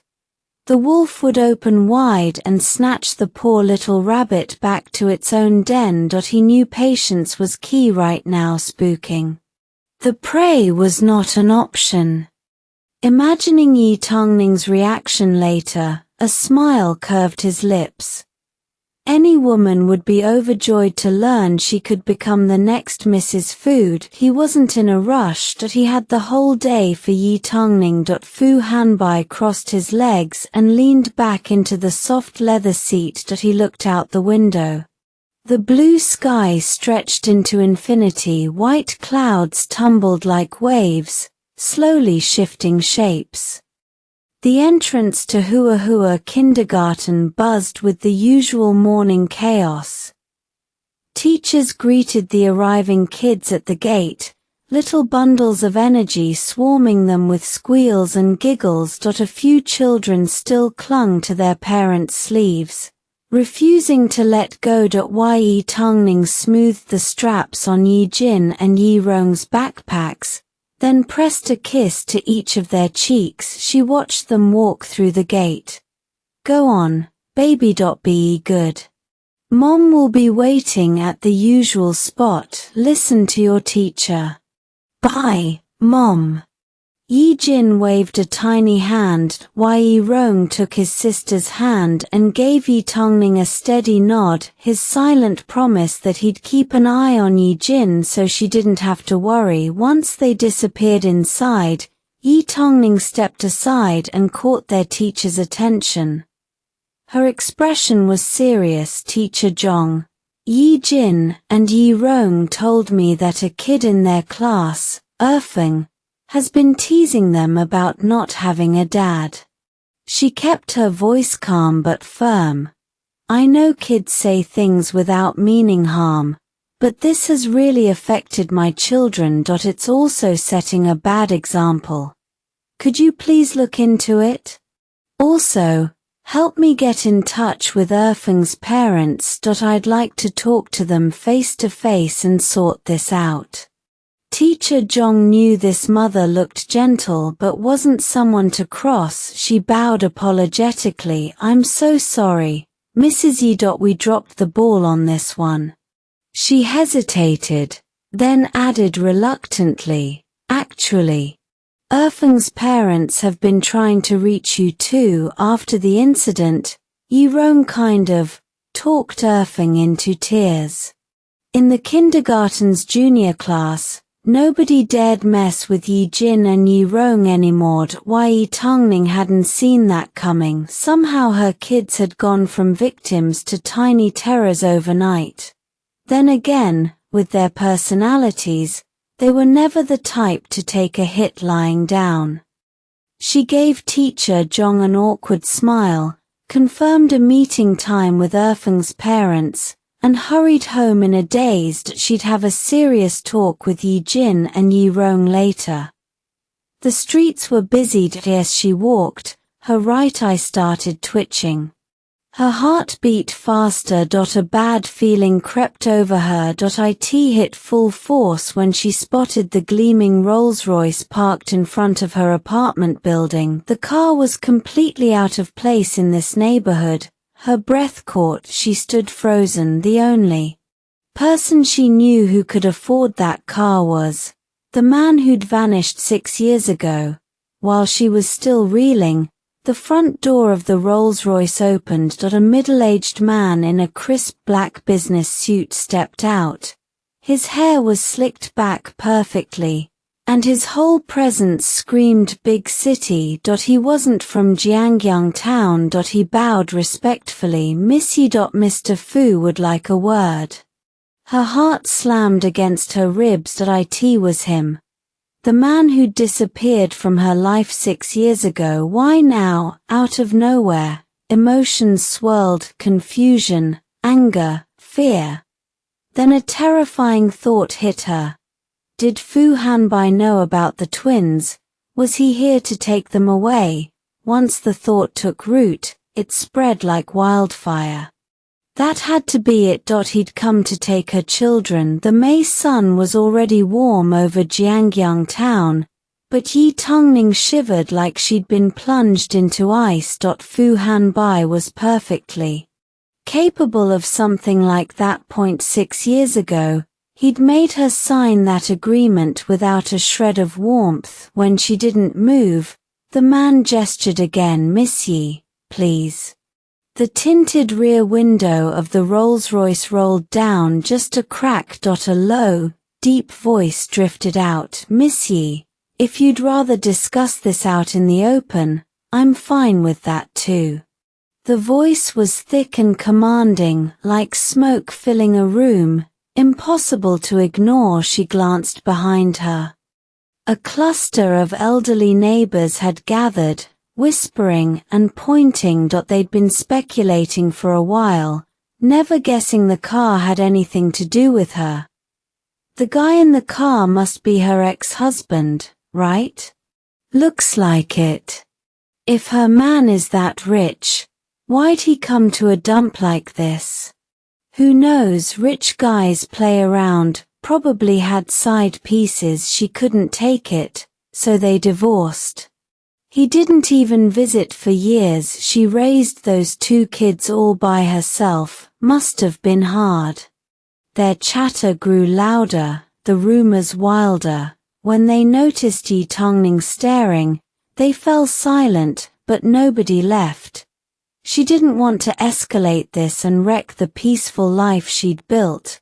And with so many eyes on him, Fu Hanbai probably wouldn't do anything too crazy.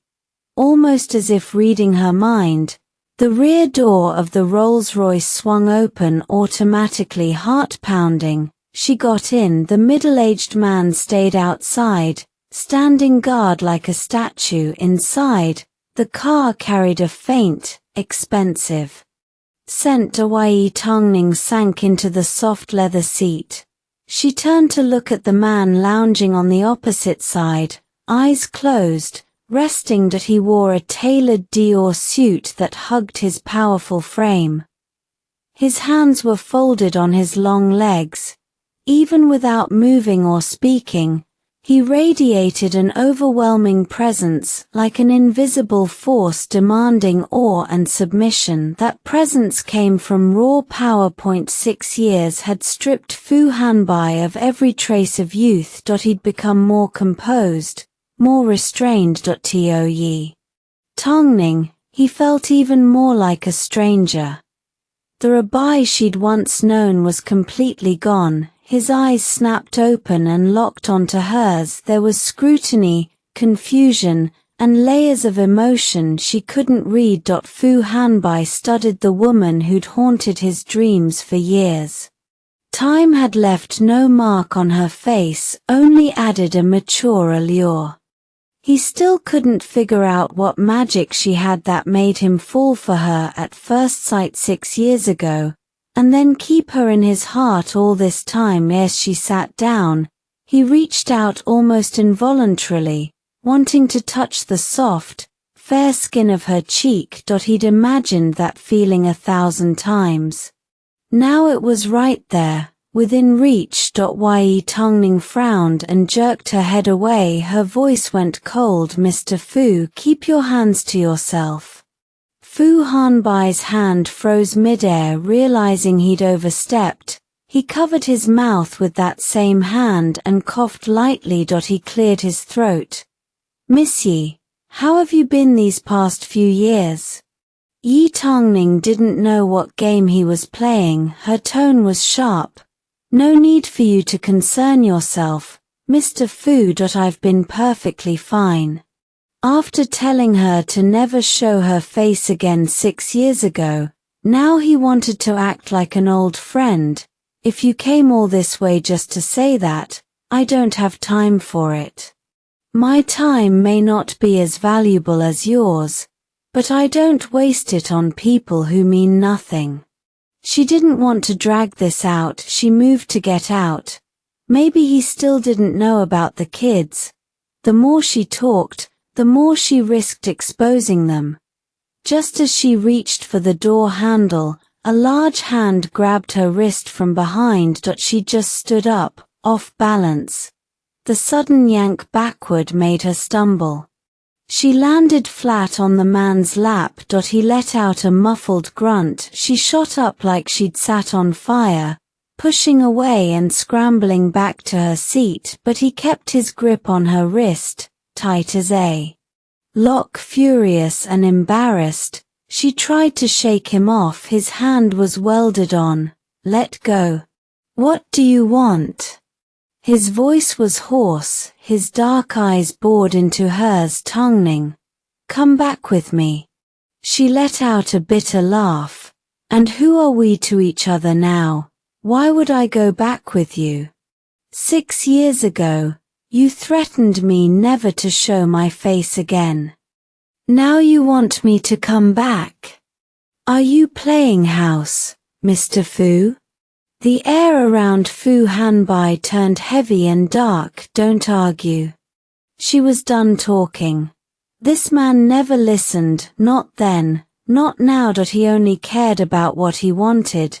She sank her teeth into his arm, putting all her strength into it. Soon, the taste of blood flooded her mouth. Fu Hanbai didn't even flinch. He pulled her closer with his other arm. Tangning, come back. I'll set you up in an apartment in downtown Haicheng, over a dozen rooms. Pick whichever you like. A full staff to take care of everything. Whatever you want, just wave your hand. An unlimited black card. Go. Buy any clothes or jewelry you like. If nothing catches your eye, I'll have designers come to the house. She released her bite and swallowed the bloody saliva. Both the metallic taste and his words made her sick. So that was it. He wanted her in his bed. That's why he'd come. Now that she knew his game, her fear faded. She gave him a mocking look as his face darkened. I see. CEO Fu needs a warm body at night. Why travel all the way to this dump for it? There must be plenty of 18-year-olds lining up for your attention, soft, fresh, practically dripping with youth. Why come after me? Her voice rose, her eyes turning red at the edges like spilled paint, adding a pitiful, delicate quality to her face, but her words were knives, cutting straight into him enough. His voice raised too, all trace of composure gone. Her repeated rejection stung his pride. Tangning, you know that's not what I meant. Come back. I'll give you the best life, not stuck in some tiny town suffering. If you want, you'll be Mrs. Fu in the future. He said it with absolute confidence, waiting for her reaction. He needed her. Giving her the title of Mrs. Fu wasn't out of the question. With his current status and power, he didn't need an arranged marriage to secure his business. Mrs. Fu, the dream of countless women. He was offering that. Surely this ungrateful woman would be satisfied now. Fu Hanbai hadn't expected her to burst out laughing, like he'd just told the funniest joke in the world. Her laughter swelled until she was gasping, tears slipping from the corners of her eyes. Fu Hanbai's frown deepened as he watched. He had come to find her himself. He had offered her the title of Mrs. Fu. What more could this woman possibly want? His gaze locked on her, jaw tight. What's so funny? Anyone else who treated him like this would have been dead 100 times over, but this was Ye Tangning.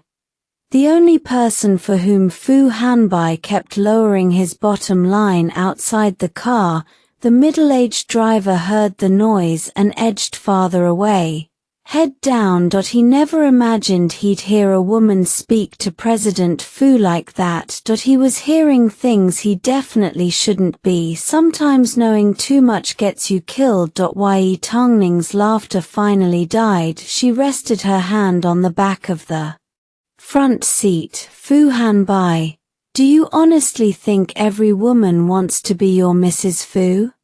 Should I drop to my knees and thank you for handing me such a precious title? Fu Hanbai's face darkened, his chest rose and fell faster. He wanted to hear what other nonsense Ye Tangning would spew. President Fu. She leaned in close, lips nearly brushing his ear. The distance was intimate, almost like a lover's whisper. Something about that closeness settled him. The fury ready to explode quieted down. Do you remember what you said 6 years ago? If you don't, let me help you remember. You said, my future wife needs a strong family background, polished conversation skills, knowledge and vision. She must be able to contribute to my career. Miss Ye meets none of these conditions. I suggest you look elsewhere for a suitable match and stop wasting your time on me. I'm giving those words back to you right now. With all due respect, President Fu doesn't meet my standards for a husband either. My husband needs to love me completely, be devoted only to me, care about my feelings, help with the housework, and share life's ups and downs. You meet none of those conditions. I suggest you look elsewhere and stop wasting your effort on me. Every single word Fu Hanbai had spoken back then was seared into Ye Tangning's memory. She had replayed them 1,000 times, maybe more. He had trampled her sincerity under his feet. And now he wanted to play some kind of sincere game with her. How pathetic. The veins on Fu Hanbai's forehead bulged. His hands trembled with rage. How could this woman be so ungrateful, rejecting him again and again? His chest heaved. He was a bomb on the verge of detonating. One spark and he'd blow, but he forced himself to hold his temper. He needed something from her. And he had to admit, looking back, he hadn't thought things through back then. He had hurt Ye Tangning. He couldn't deny that. He forced the words out one by one. Tangning, about what happened back then. I'm sorry. I'll give you whatever compensation you want. When he finished, Ye Tangning froze. The entire car went silent. Fu Hanbai, a man so proud, had actually apologized to her. As someone standing at the very top of the power pyramid, Fu Hanbai couldn't even remember the last time he had humbled himself. Maybe he never had. This was the first time in his life, born with a silver spoon. Everyone around him had always treated him with the utmost respect, never daring to defy his wishes. After his mother died, his temper grew even more unpredictable. His father, drowning in guilt, spoiled him endlessly. That if he asked for the moon, he wouldn't settle for the stars. And today, Fu Hanbai lowered his proud head. He apologized to Ye Tangning. So what? Just because he apologized, did she have to accept it?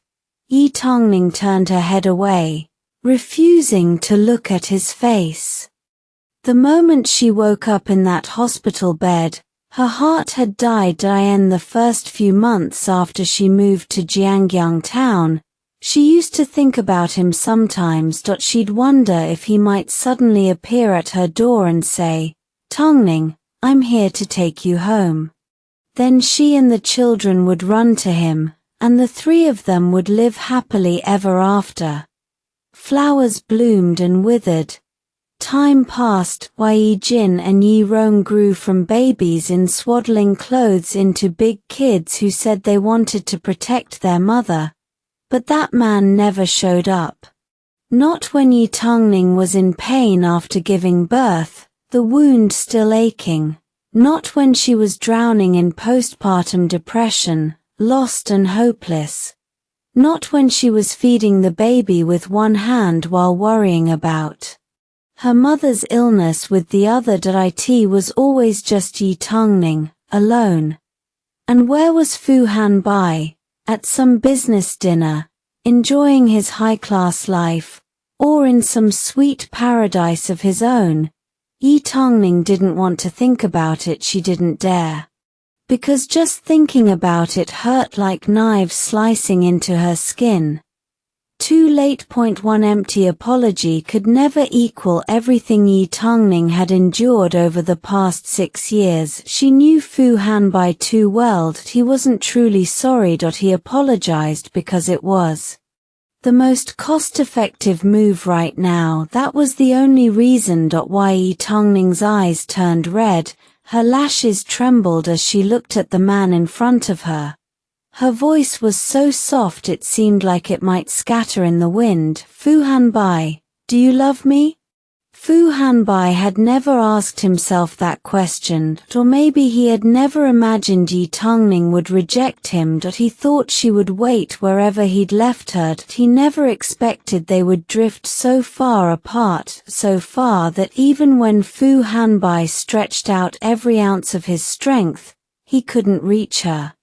The jasmine petals were starting to wither and dry. Their delicate sheen faded, turning dull. They drooped, losing all their old vibrancy. Without the nourishment of love, the once radiant jasmine flowers had wilted. Under 6 years of devastation, the lush green leaves dimmed and began to fall. The branches turned brittle, drained of vitality. The buds that had once waited to bloom withered and closed, never able to show their beauty again, and the one responsible for all of it was him. Fu Hanbai's lips moved, but the word love wouldn't come. Did he love Ye Tangning? He didn't even know himself. What he did know was that he needed her. He needed her to get his life back on track. Growing up in the Fu family, Fu Hanbai had been taught many high society lessons, but he never learned what love was. His mother loved his father, and look where that got her. His mother said she loved him, then she abandoned him by the sea.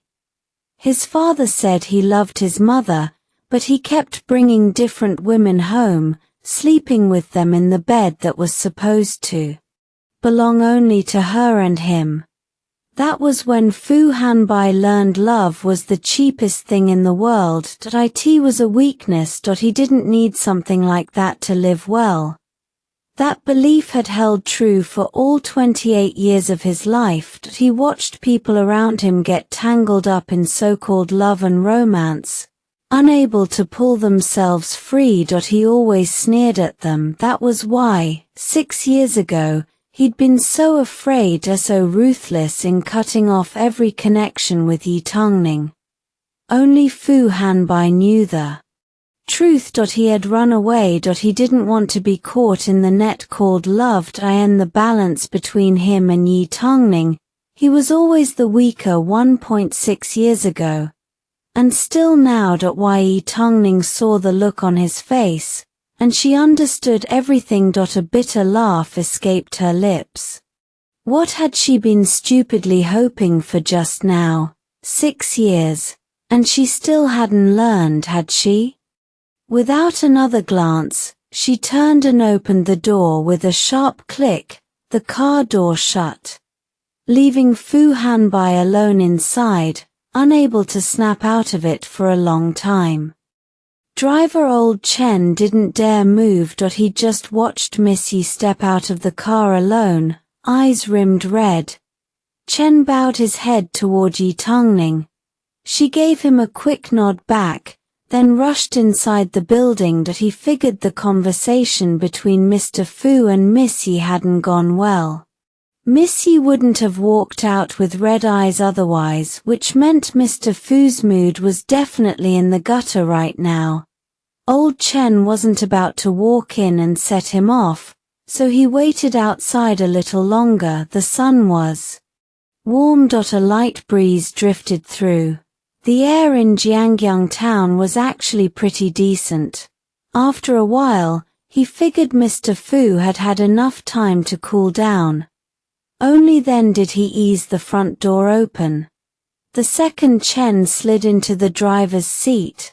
The smell of cigarette smoke hit him like a wall. Mr. Fu must have chain-smoked God knows how many cigarettes alone in the car for it to reek like that. Fu was stretched out in the rear seat, smoke curling around him in a thick haze. Chen couldn't make out his expression through all of it. The man's voice came out hoarse. Drive. Old Chen didn't ask questions. He just started the engine with a low growl. The Rolls-Royce, the same car that had turned every head in the neighborhood, faded away at the intersection. Fu Hanbai dragged on his cigarette until it burned down to the filter. The hot ember seared his fingers, but he didn't flinch. Didn't even frown.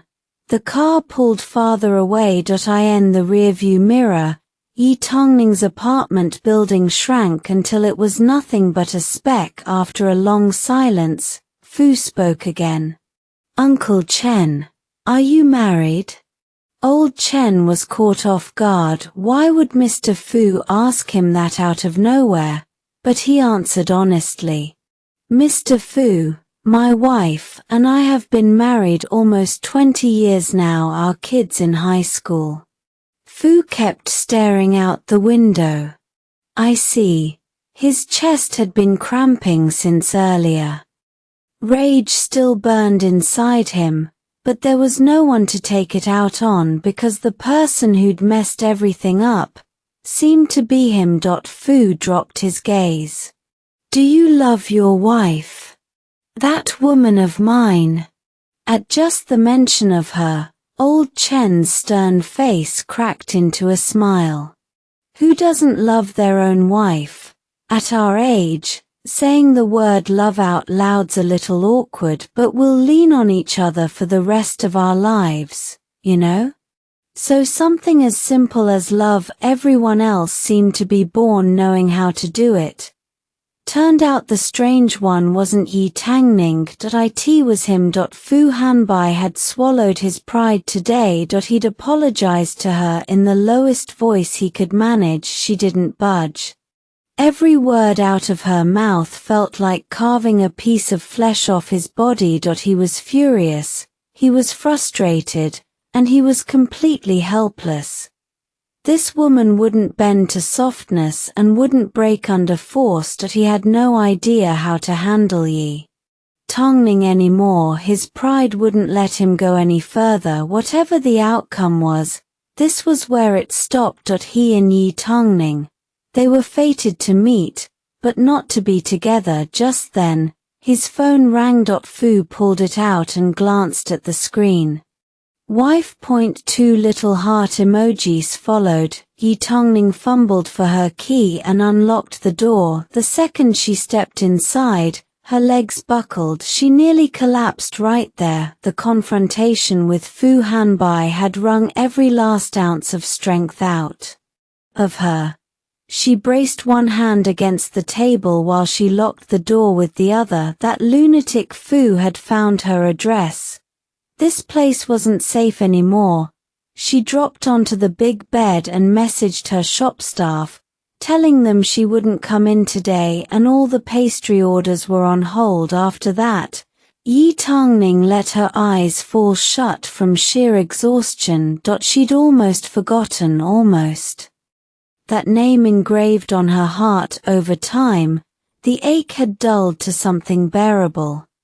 And then today, that man took a knife and pried open the scabbed wound and poured salt straight into it. While she writhed on the ground in agony, he stood over her, sanctimonious, claiming he was some kind of doctor here to save her. Mrs. Fu, taking her home, giving her a good life, those were the words she'd wanted most to hear 6 years ago. He couldn't say them back then. Now that she didn't care anymore, he was waving them around like bargaining chips. A tear slipped from the corner of Ye Tangning's eye, traced down her cheek, and soaked into the blanket beneath her. She cried silently like that for a long time, letting out everything she'd been holding inside. Wiping her eyes, she opened her phone's contacts and scrolled until she found a name. Abai. If only you were still here. Where have you been these last 6 years? Come back. I won't yell at you anymore. I won't make you sleep on the couch. Ye Tangning felt like she was losing her mind. Hands shaking, she pressed the call button. The line rang. Toot toot toot. She didn't know what she was expecting. She just held her breath. The call connected. Hello.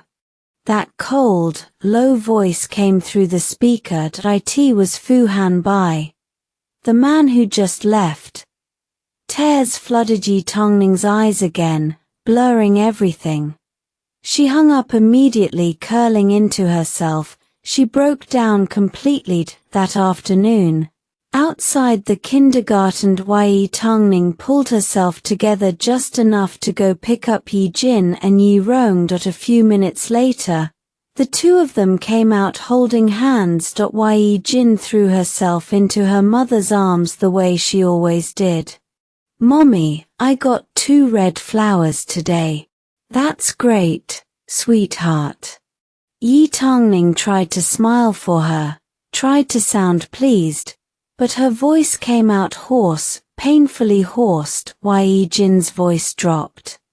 She blinked her big eyes up at her mother. Mommy, what's wrong with your voice? Your eyes are red too. Ye Tangning looked down. Mommy's feeling a little sick today, so I'm not doing so great. At that, Ye Jin squeezed her eyes shut and blew on her. Pain, pain, fly away. I blew the sick away for Mommy, so now it doesn't hurt anymore. Ye Tangning couldn't help the small laugh that escaped. She stroked Ye Jin's soft black hair. Mommy, if you're sick, don't cook. Let's just buy food and eat at home. Ye Rong took her other hand. Did you catch a cold? We've still got some cold medicine at home. Okay. Ye Tangning pulled together a little more strength. She still had 2 precious kids by her side. On the way home they stopped at a small restaurant and packed up a few home-style dishes, then headed back. A tea home. Ye Tangning was in the kitchen pulling out bowls and chopsticks, getting ready to plate the takeout. I in the living room. Ye Jin tugged Ye Rong over to watch the cartoon that came on every hour. Then the doorbell rang. Ye Tangning's guard shot up immediately. She didn't head straight for the door. She called out from where she stood.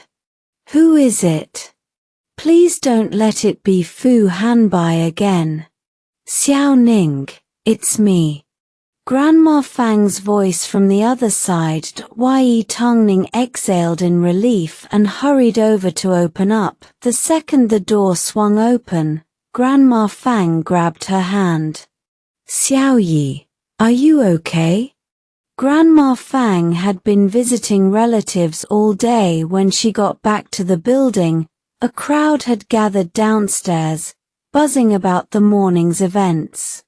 Xiao Yi's ex-husband showed up in some fancy car. Who knows how much that thing cost? Didn't get a clear look at him. He never got out, but men with that kind of money, they're always trouble. Xiao Yi got into the car, and the next thing you know she's climbing out crying. Yeah, I heard shouting too, lots of noise. Her man doesn't hit her, does he? What a shame, such a sweet girl like Xiao Yi, stuck with a man like that. Ye Tangning had been living here for 5 or 6 years now. Her neighbors all knew her warm smile and liked her, but none of them had the guts to cross some big-shot city man on her behalf. They could only talk big among themselves and curse the blind jerk who'd let her go. Absolute trash, putting his hands on a girl as sweet as Xiao Yi. Bastard deserves to rot. If they had a daughter-in-law half as good as Xiao Yi, they'd be scared to drop her or breathe on her wrong, not bully her like that. Grandma Fang took in the chatter, and her heart sank like a stone. Xiao Yi's ex showed up, and he made her cry. She dropped her things and rushed straight to Xiao Yi's door. Her voice came out agitated. How does your man just show up out of nowhere? He hasn't come to see Ye Jin and Ye Rong once in 6 years. What's he want? Did he bully you? Ye Tangning glanced back inside. Ye Jin and Ye Rong were both still watching TV. She pulled the door mostly shut, took Grandma Fang's rough hand in her own, and dropped her voice low. Grandma Fang, I'm fine. What Ye Tangning didn't know was that the second the door closed, Ye Rong had crept over to the wall and was listening hard. He'd felt it all afternoon. His mom was off, distracted. This wasn't just a cold. Ye Jin gave her brother a weird look, then got sucked right back into the cartoon. He didn't bully me. Nothing happened. We just had some unfinished business to settle. Grandma Fang looked Ye Tangning over from head to toe. Seeing no real harm, she let herself relax a little. If he comes back to bully you again, you come straight to me. I don't care if I'm old and frail. I won't let him get away with it.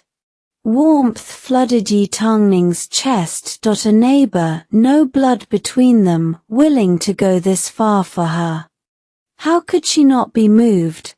Grandma Fang gave her a few more warnings, then headed home. Ye Tangning closed the door and looked toward the living room. Ye Jin and Ye Rong were still on the couch, same as before, watching their show. She pulled herself together, went to the kitchen to plate the food, and called the kids to eat. That night, Ye Tangning double-checked the lock, then called Ye Jin and Ye Rong to sleep in her bed. Ye Jin carried her little bear. She thought it was kind of strange, but didn't think too much about it.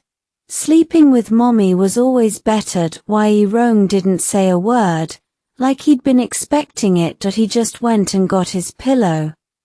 Lying in the dark, Ye Tangning watched her children's sleeping faces and listened to the soft rhythm of their breathing. Her heart which had been wound tight all day, finally unspooled a little. She was exhausted. Before long, she sank into a deep sleep herself. In her dream, she was back in that rented room with Abai she was making a cake in the kitchen. Abai kept messing around, wrapping his arms around her waist from behind, kissing her neck.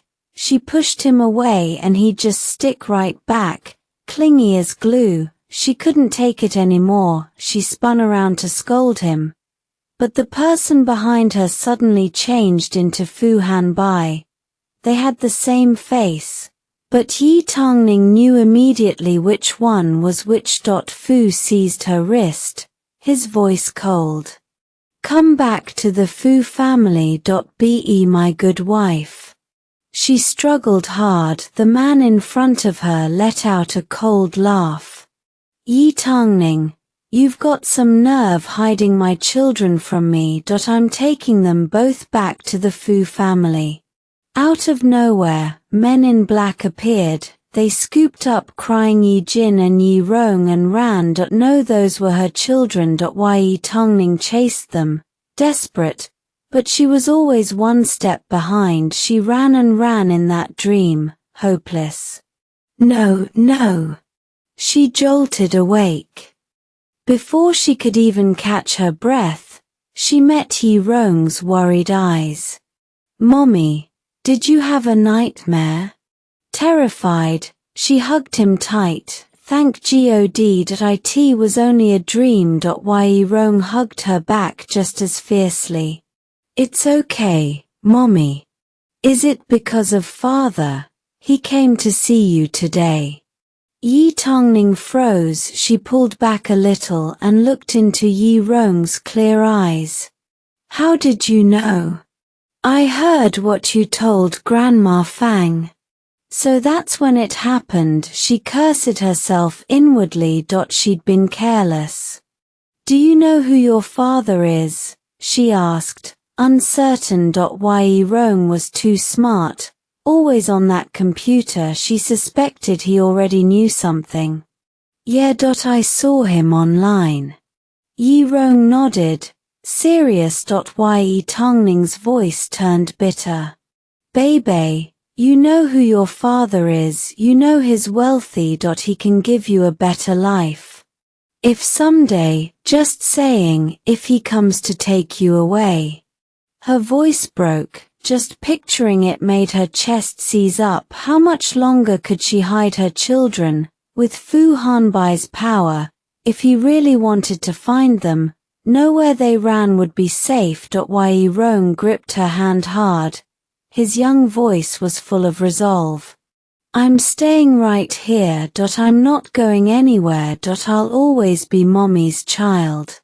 He wanted nothing to do with that man. He didn't want to go back to any Fu family. He was still too small, but he'd grow up fast.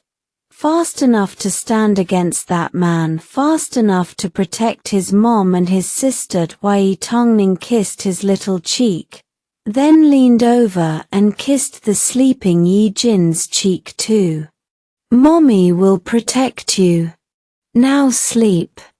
Fu Hanbai's single appearance had shattered the peace Ye Tangning had held onto for 6 years. After that, every time she stepped outside, she was scared. She kept glancing over her shoulder, checking if anyone was following. She'd jolt awake from nightmares, get up to check the front door lock one more time.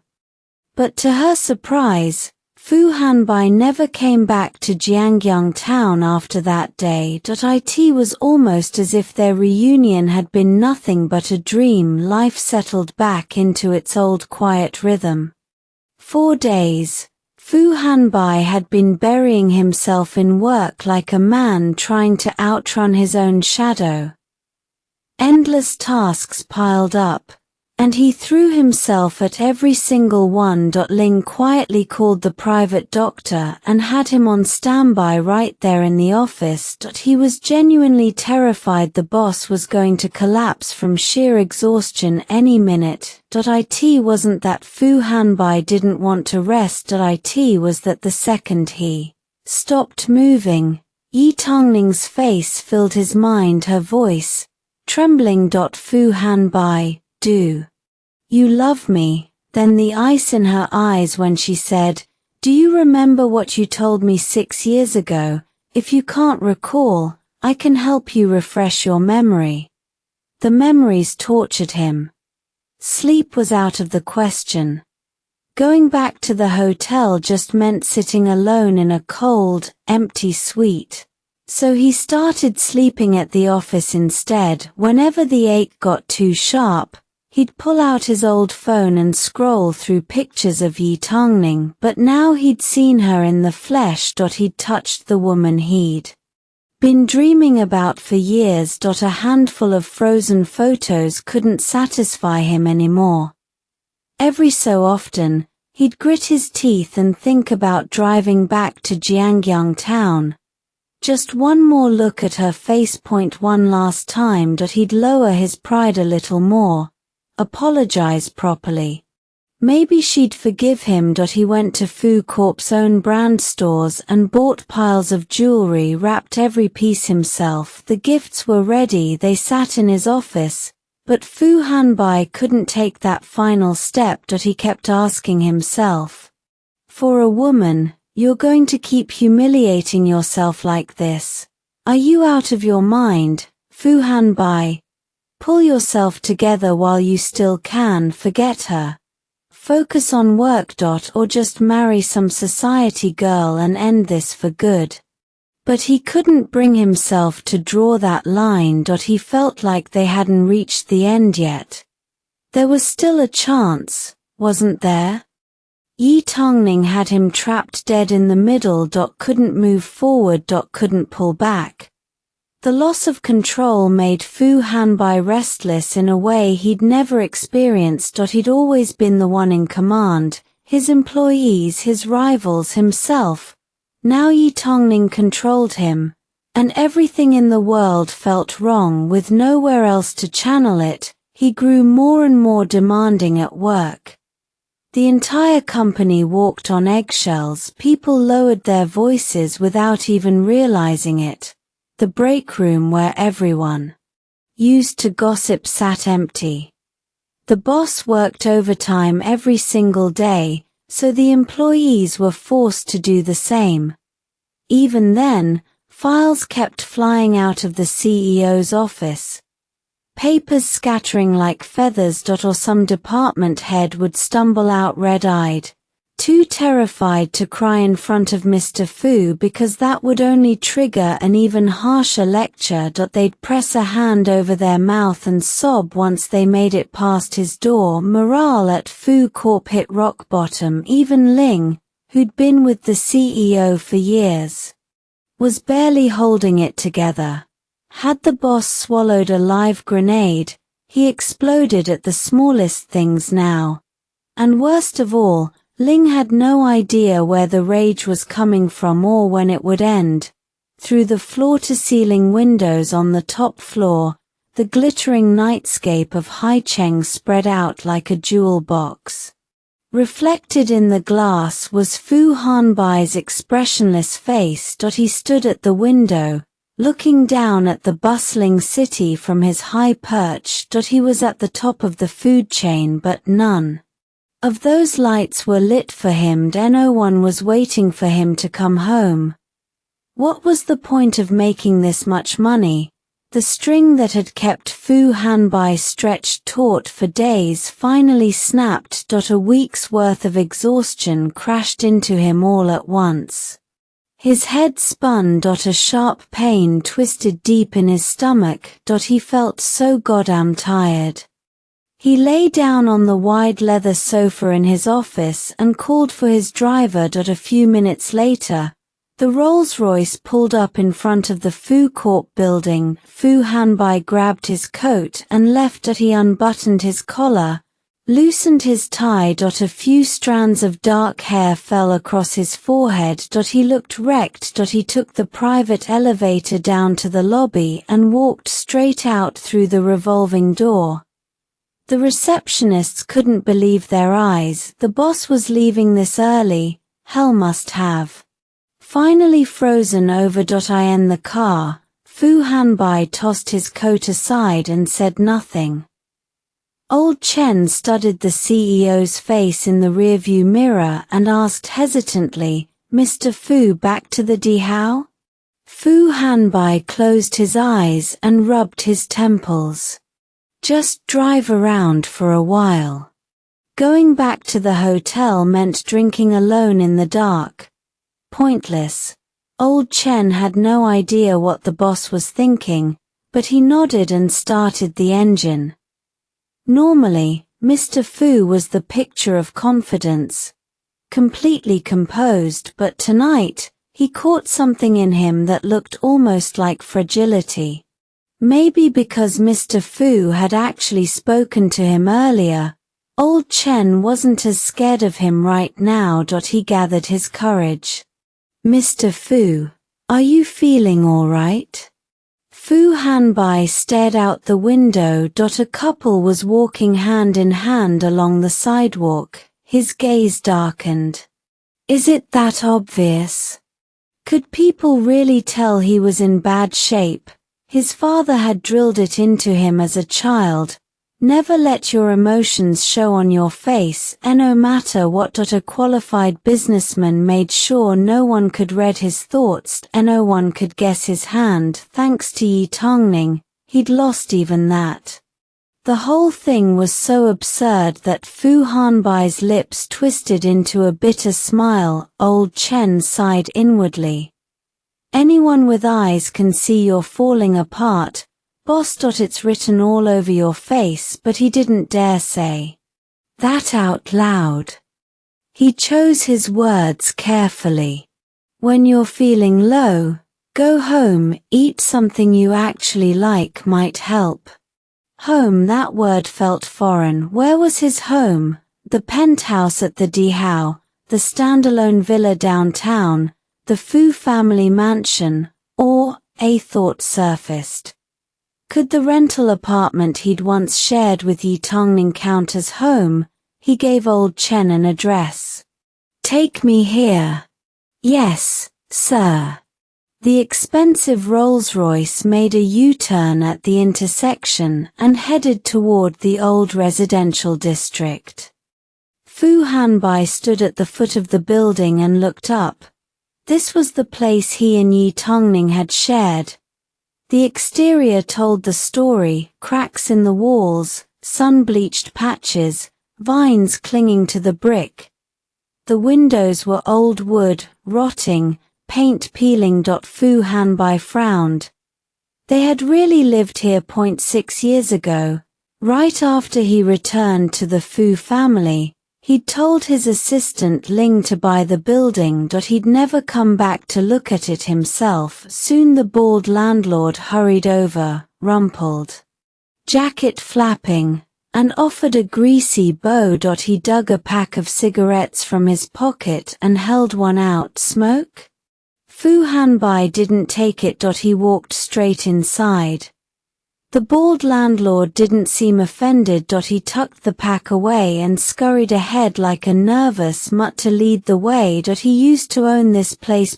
6 years ago someone had paid a fortune for this rundown building, but never moved in, never even changed the locks. So he'd kept the keys. Lately his wife had been on him about it. If no one was ever going to use it, they should secretly rent the units out again. One look at the man's face tonight, though, and he was glad he hadn't touched a thing. This was not someone to cross. The stairwell was narrow. Fu Hanbai's tall frame felt cramped as he climbed. Night pressed in. Hardly any lights were on in the complex. The hallway was eerily dark. The bald landlord stomped his foot hard a few times, but the motion sensor stayed dead. He looked embarrassed. There's still power. The damned light must be busted. He stomped again. Nothing. Fu Hanbai ignored him and started up the steps, one by one. In the silent, dim stairwell, the sound of leather soles hitting concrete echoed hollow. Realizing the light was completely out, The bald landlord switched on his phone's flashlight, aimed it at the stairs, and hurried ahead to guide him. He stopped at a door and reached for his keys. Fu Hanbai held out his hand. The landlord understood and reluctantly dropped the key ring into his palm. When the man still hovered, Fu Hanbai shot him a sidelong glance. In the darkness, that look was ice cold, utterly empty. It sent a chill straight down the bald landlord's spine. He felt like a stray dog that had wandered into a wolf's den, suddenly caught in the sights of an enraged alpha. He didn't dare stay another second. He fumbled his way down the stairs in the dark. Fu Hanbai turned on his own phone's flashlight and matched the key to the door number. Click. A sharp little sound, and the small apartment, sealed for 6 years, swung open. A wave of choking dust hit him the moment the door moved. Fu Hanbai pulled a handkerchief from his shirt pocket and pressed it over his mouth. Stepping inside, his hand moved to the wall as if he knew exactly where the switch was. His fingers found a square plastic plate. He pressed it, and the light flicked on. Dim, yellowish light spilled across the small apartment, revealing everything. Years of emptiness had coated every surface with a thick layer of dust. The furniture looked abandoned, desolate. Fu Hanbai's gaze dropped to 2 pairs of slippers by the door. One pair white and fuzzy, the other gray, matching. Both had little sheep prints, one big, one small. The couple's slippers they had used together. He let out a dry scoff. Did losing your memory really change your personality? The old version of him had actually done something this childish. He moved deeper inside. In the middle of the living room sat a long sofa covered in faded floral fabric. He'd seen this sofa dozens of times in photos on his phone. The old him used to mess around with Ye Tangning on it, taking pictures. Now dust covered everything. The floral print was yellowed and dull. It looked cheap. Normally, Fu Hanbai was obsessive about cleanliness. In his current home, cleaners came every day, and if he found so much as a speck of dust in any corner, he'd fire them without blinking. Tonight, he didn't hesitate to sit on that dusty sofa. In front of it stood a low coffee table with a cute ceramic fruit bowl painted in pink, gold and red patterns. So Ye Tangning liked things like this. Fu Hanbai realized he'd never known a single thing about her tastes. Beside the bowl sat 2 mugs. He picked one up, a pink rabbit mug and a blue wolf mug. They had really loved matching things. Why hadn't she taken these with her? He laughed bitterly at himself. How could he forget? He was the one who told her to move out fast, to cut every tie. Instant karma. He never thought he'd end up like this. He stared at those 2 mugs, as if they might show him some fragment of their happy past. How had the old him interacted with Ye Tangning? Like any other ordinary couple, goofing around, eating together, sleeping together. A hazy memory flickered in Fu Hanbai's mind, but he couldn't catch hold of it. His head had been spinning at the office earlier. On the drive here, he'd rolled down the window, and the cold wind only made it worse. His nerves throbbed with a sharp, stabbing pain. He might be coming down with a fever. He sat down heavily and pressed his fingers hard against his temples until the pain eased slightly, then stood and walked toward the bedroom. When he opened the door, the first thing that hit him was the small bed. This was where he and Ye Tangning had shared a bed. Fu Hanbai lowered his gaze, emotions churning behind his eyes. Everything was wrong, all of it wrong. How could someone with skin as delicate as Ye Tangning's sleep on a bed so worn and narrow? She should have a king-sized solid wood bed with a Hason's mattress and a soft goose-down duvet staring at that bed. A girl's soft gasps suddenly echoed in his mind. And he was kissing her deep, those lush red lips, swallowing her breath like he wanted to devour her. Her hands clawed into his back, and he let out a low growl. On this tiny bed.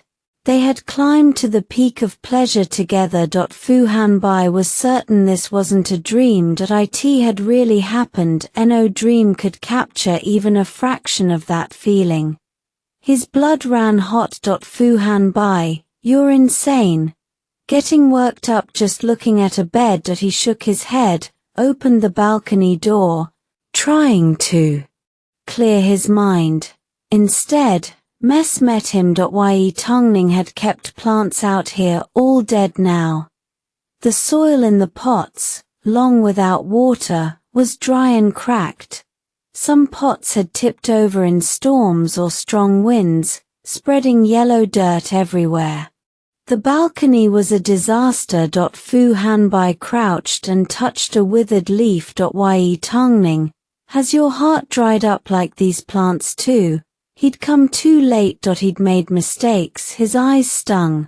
His whole body shook. No. It could still be saved. His gaze landed on a cactus in the corner of the balcony. It had survived on nothing but rainwater, stubbornly clinging to life. It wasn't too late. He could water these plants again, fertilize them, get rid of pests, tend them carefully.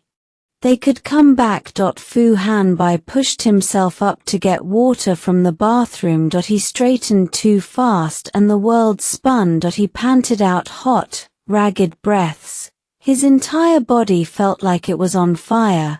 His only thought was, he had to water those plants, but his body had already issued its final warning. You need to rest. Just before he blacked out, Ye Tangning's face flashed before his eyes, her cool, soft hand pressed against his forehead, her voice full of worry. Abai, are you feverish? Did you not cover yourself properly last night? Go lie down for a bit. I'll find you some medicine.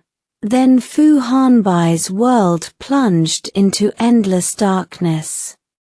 Driver old Chen waited downstairs for a long time without seeing Fu come out of the building. He checked his watch, already 11 at night. Fu hadn't been right these past few days. If Fu Hanbai got into trouble inside that building, old Chen, as just a driver, couldn't possibly take that blame. Nervous, he pulled out his phone and called Fu. He had Fu's number, but he almost never dared to use it. Fu always called him, but tonight was different. Old Chen didn't have time to worry about protocol. The phone rang and rang. No one picked up.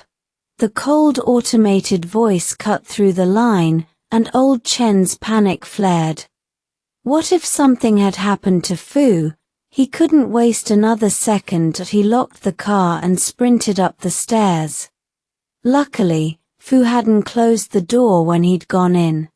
Old Chen found the room right away. He fumbled around the apartment until he spotted Fu lying on the bedroom floor. Fu Hanbai was sprawled on the ground, breathing heavily, completely unconscious. The sight terrified old Chen. He quickly helped Fu onto the bed and called for an ambulance. The ambulance arrived soon after. Its icy blue lights flashed through the old neighborhood. Neighbors drifted downstairs to gawk. Grandma Huang from the convenience store came out to see what was happening and spotted Fu being loaded onto the stretcher.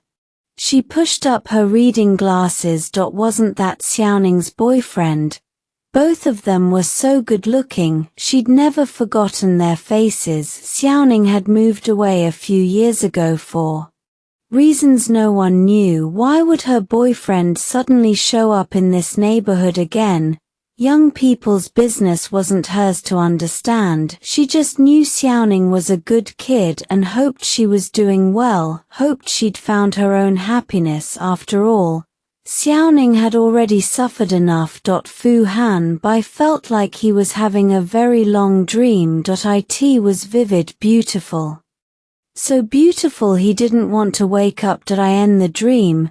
He was picked up in the rain by a girl passing by. Ye Tangning had saved him out of kindness, taken in a trouble like him. And he'd had the nerve to fall for her. While recovering at her place, he'd waited every day for her to come home. They'd shared a sweet chiffon cake. He couldn't do heavy work with his injuries, but he'd tried to help with chores anyway. Then one night he couldn't hold back anymore. He'd stolen a kiss while she slept. She was just too tempting, too defenseless. After that, they'd fallen into a cold war. He'd been desperate to tear his heart out and show it to her, but he was too clumsy to know how. And then they fell in love. He had her. He was the happiest man alive. He worked himself to the bone to give her a better life. She deserved it.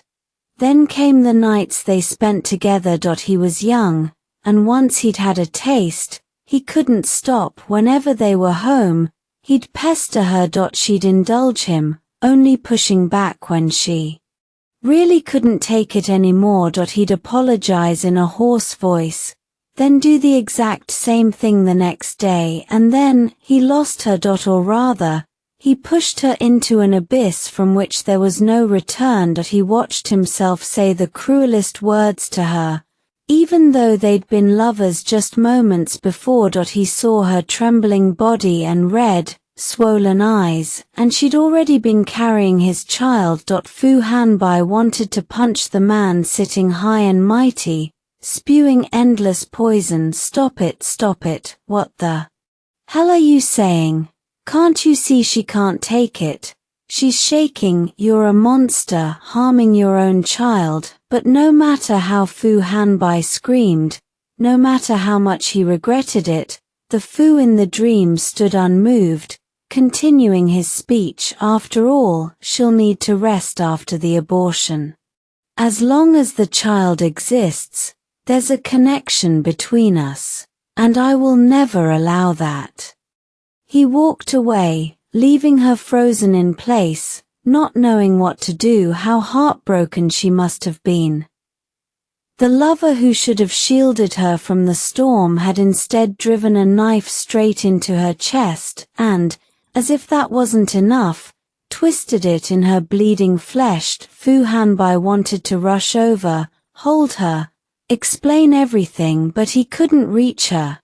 She disappeared from his arms. A tear slid from the corner of Fu Hanbai's eye, tracing down his temple and soaking into the pillow. His whole body shook. In the dream, he could do nothing. He couldn't stop any of it. He forced his eyes open.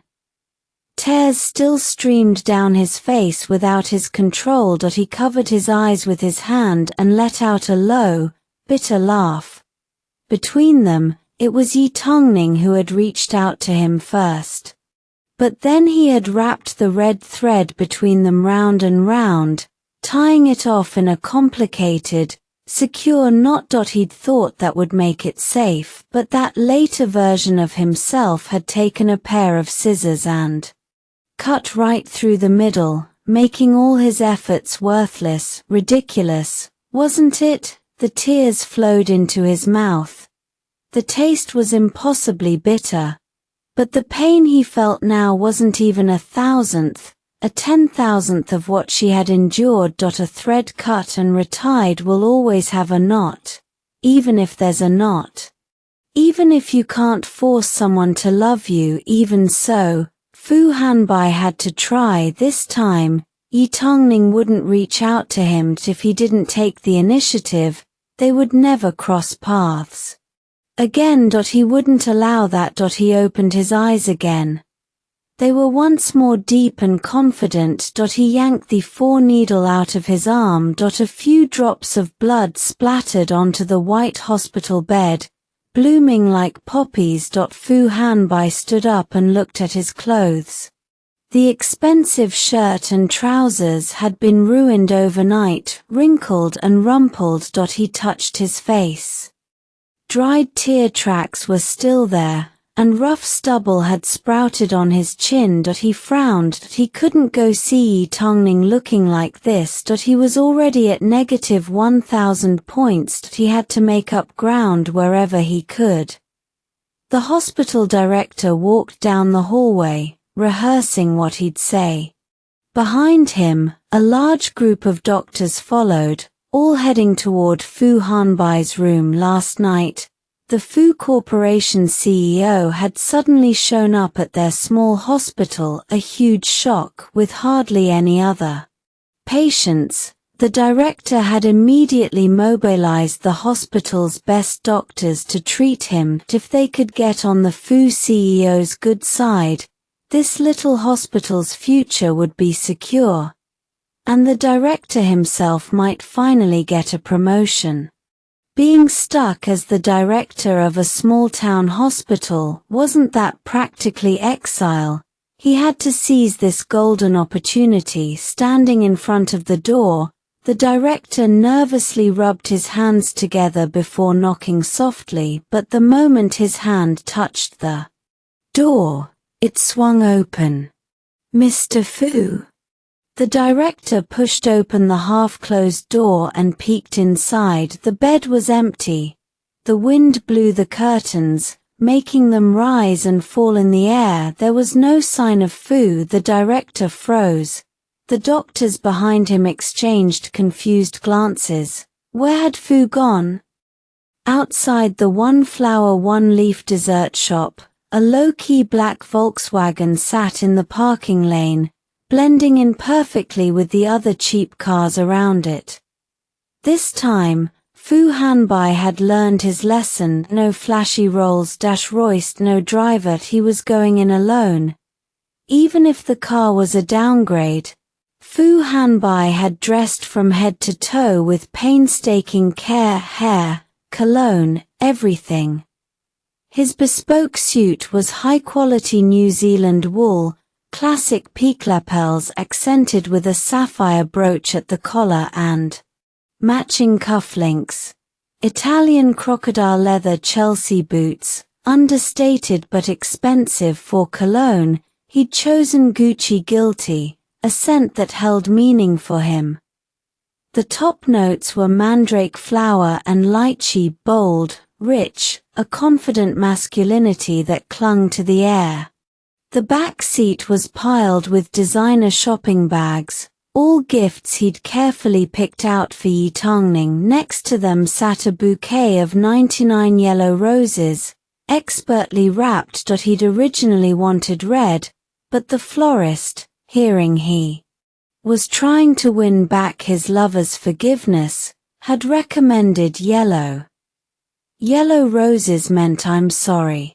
Everything was ready, but Fu Hanbai's heart still pounded. He hadn't been this nervous since his takeover speech at Fu Corporation at age 20. He gripped the steering wheel with his left hand, his right tapping a restless rhythm. Sweat beaded in his palms, leaving a sticky film on the leather.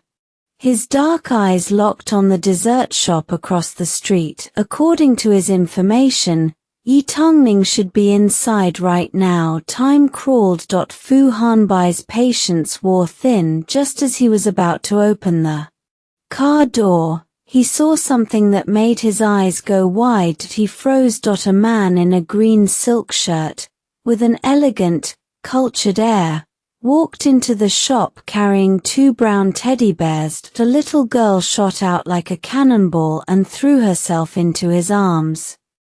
Behind her, Ye Tangning followed, smiling as she took the bears. Fu Hanbai stared in disbelief. The little girl looked at least 70% like Ye Tangning. There was no mistaking it. That was her biological daughter. The man must be Ye Tangning's husband, the girl's father. Watching the cozy family scene, Fu Hanbai lowered his head in pain, his fists clenched so hard his nails nearly dug into his palms. Ye Tangning was married. She had a child this old. Judging by the girl's age, she must have gotten pregnant right after leaving him. Good for you, Ye Tangning. The thought of the woman he loved lying under another man, moaning with pleasure, hit him like a vice around his heart that he could barely breathe. When did they do it? How many times? In what positions? He didn't need to imagine, it must have been a lot. Or she wouldn't have gotten pregnant so fast. That if their child had survived, he'd be about the same age. That he would have been smarter and cuter than this little girl. Fu Hanbai would have showered him with endless love and wealth, made him the little prince of the Fu family, raised him without a single grievance. But their child was gone. Anyway, Fu Hanbai had killed him with his own hands. What right did he have to complain? Without the child, Ye Tangning had suffered even more. She had no obligation to wait for him forever. The scene was too much. His still healing head began to throb with needle-like pain. Fu Hanbai ignored it. The pain actually helped him stay calm, otherwise, he couldn't guarantee what irreversible thing he might do in this state. With trembling hands, he pulled a cigarette and lighter from his pocket. He lit it, took a deep drag, and felt the burn as smoke filled his lungs. The haze blurred his vision. Nicotine seeped into his blood, slowly steadying him. So what if Ye Tangning was married? So what if she had a child? She belonged to him. No one could take her away, and no matter how low he had to sink, he would keep that woman by his side. Before he could settle his emotions, another child came out of the shop, a boy about the same age, wearing a mask. Fu Hanbai couldn't see his face, only watched as the boy took Ye Tangning's hand. She crouched down, smiling, saying something to him. Ash dropped onto his expensive trousers, leaving a grey mark. His dark eyes fixed on the four people inside the shop. They looked like they lived in a fairy tale. Beautiful mother, elegant father, adorable son and daughter. 2 kids. Fu Hanbai closed his eyes and exhaled a long stream of smoke. So there were 2. What difference did it make? He looked at himself in the rearview mirror and gave a bitter smile. Find it if he had to. He'd use this face to seduce Ye Tangning. He'd become the other man as long as he, the villain, was in the picture. This fairy tale would never have a happy ending. Inside the shop, Ye Rong and Ye Jin sat at their private low table in the back corner. Outwardly, Ye Rong was reading a book, but his eyes kept stealing glances at the car outside. The brand wasn't unusual in Jiangyang town, but the license plate was way too good. Who would spend big money on a premium plate and put it on such an ordinary car? Lately, Ye Tangning had been on edge. She locked the doors every night and showed up early at the kindergarten gate every day, like she was bracing for someone to show up. Shrewd Ye Rong had noticed his mother's strange behavior right away. Combined with recent events, the car's owner could only be Fu Hanbai. His biological father. Ye Rong frowned, his little face deep in thought. That man had vanished from their lives for the first 6 years, and now he kept showing up around them more than once. What was he planning now? Nothing good ever came from someone being overly nice for no reason. Either way, Ye Rong couldn't let his face be seen. Anyone looking at him and Fu Hanbai would see an undeniable father-son resemblance. He lied and said he had a cold, then got a mask from the staff member Tang Shu and put it on. Ye Rong glanced at Ye Jin. She didn't need a mask, she looked more like Ye Tangning. except for the high-nose bridge she'd inherited from Fu Hanbai. While Ye Rong was on high alert, Ye Jin was working on her homework from the teacher. The assignment: draw a picture of a family of 3, any material. Ye Jin held her oil pastels and was deep in thought that a family of 3 she'd draw herself, Mommy, and her brother Ye Rong. She wondered if she should add Uncle Shen, but then it wouldn't be 3. She'd just draw the 3 of them first. As she drew, her attention drifted to the brownish-red oil pastel in her hand. It reminded her of the roast duck she'd eaten with Mommy and her brother not long ago. Same color roast duck. She wanted it so bad.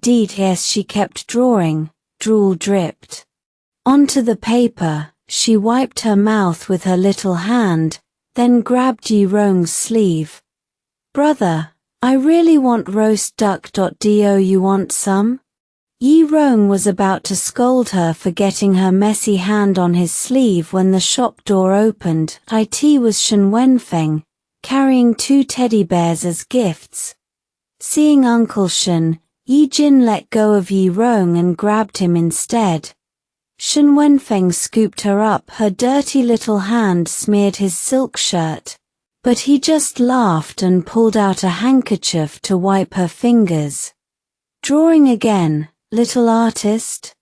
Ye Jin shyly held out her hand, and he took it in his larger one. Over by the counter, Ye Tangning had finished her work. Hearing the commotion, she took off her apron and gloves, walked over to Shen Wenfeng, and retied Ye Jin's slightly loose pigtails. She saw the teddy bears in his hand and sighed. Didn't I say no more?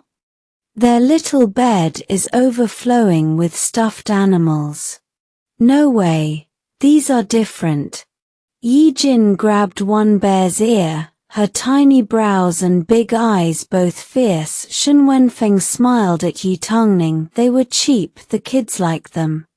Ye Tangning shook her head disapprovingly. Ye Rong watched the scene and suddenly got an idea. A devilish grin crept onto his face. He walked over casually to Shen Wenfeng. Uncle Shen, Mommy, let's go eat roast duck.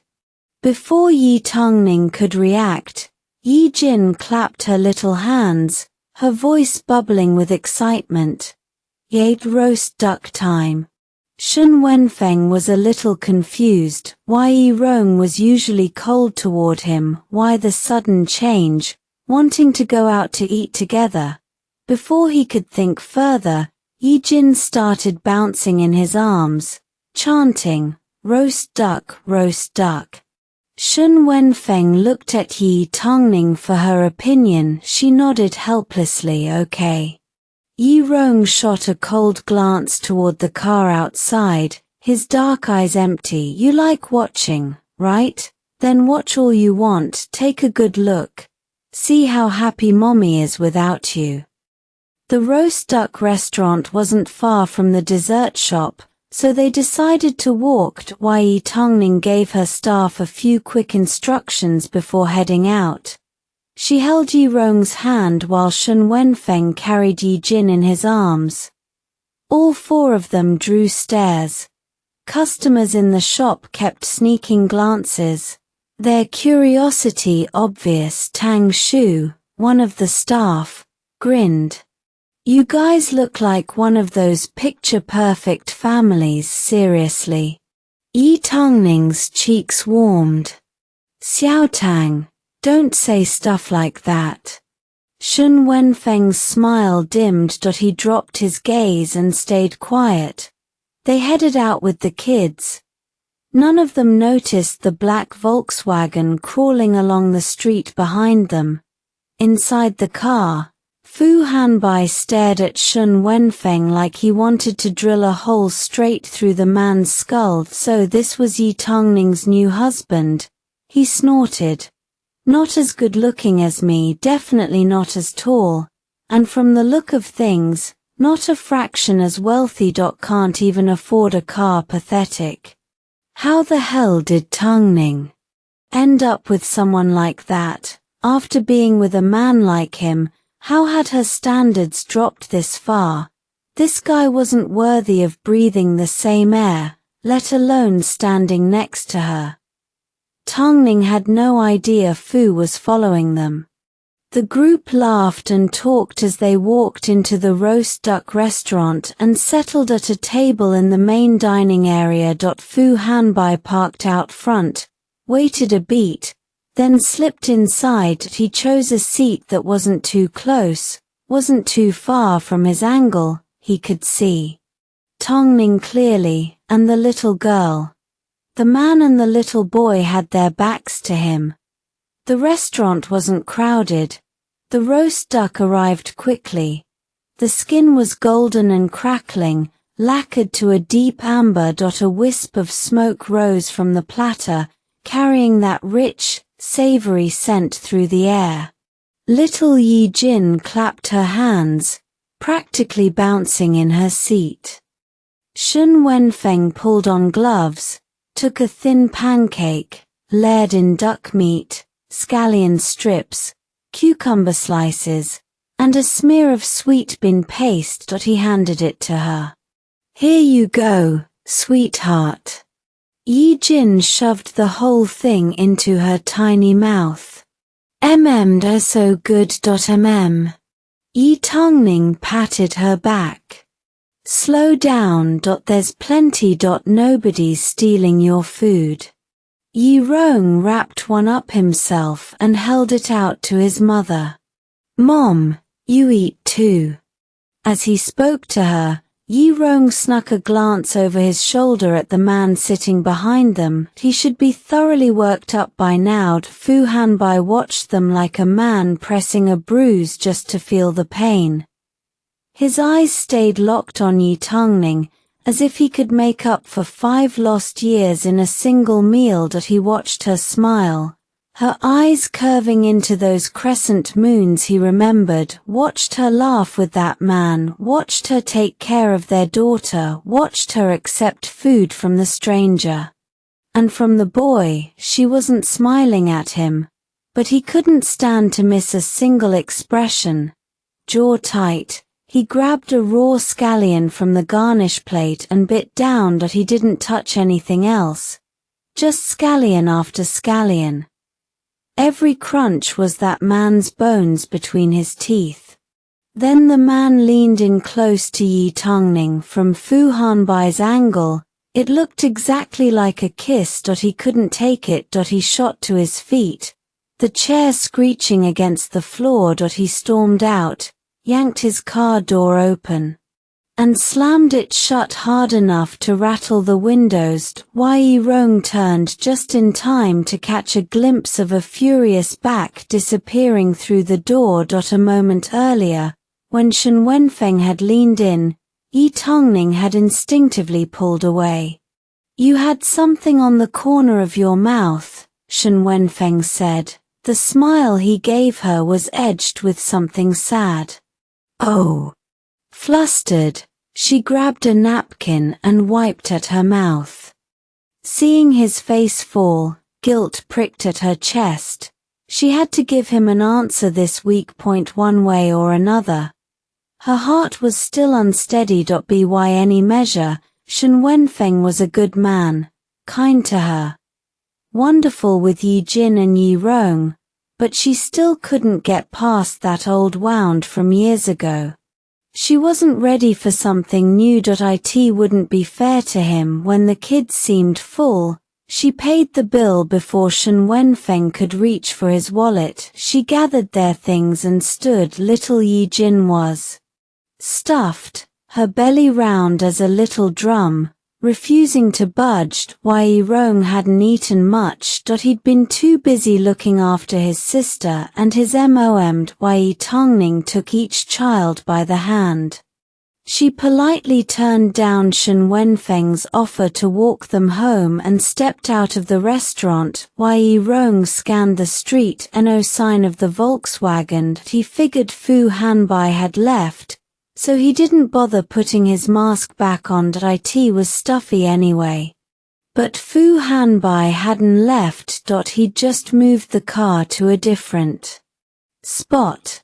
Inside the vehicle, he crushed out his cigarette between his fingers.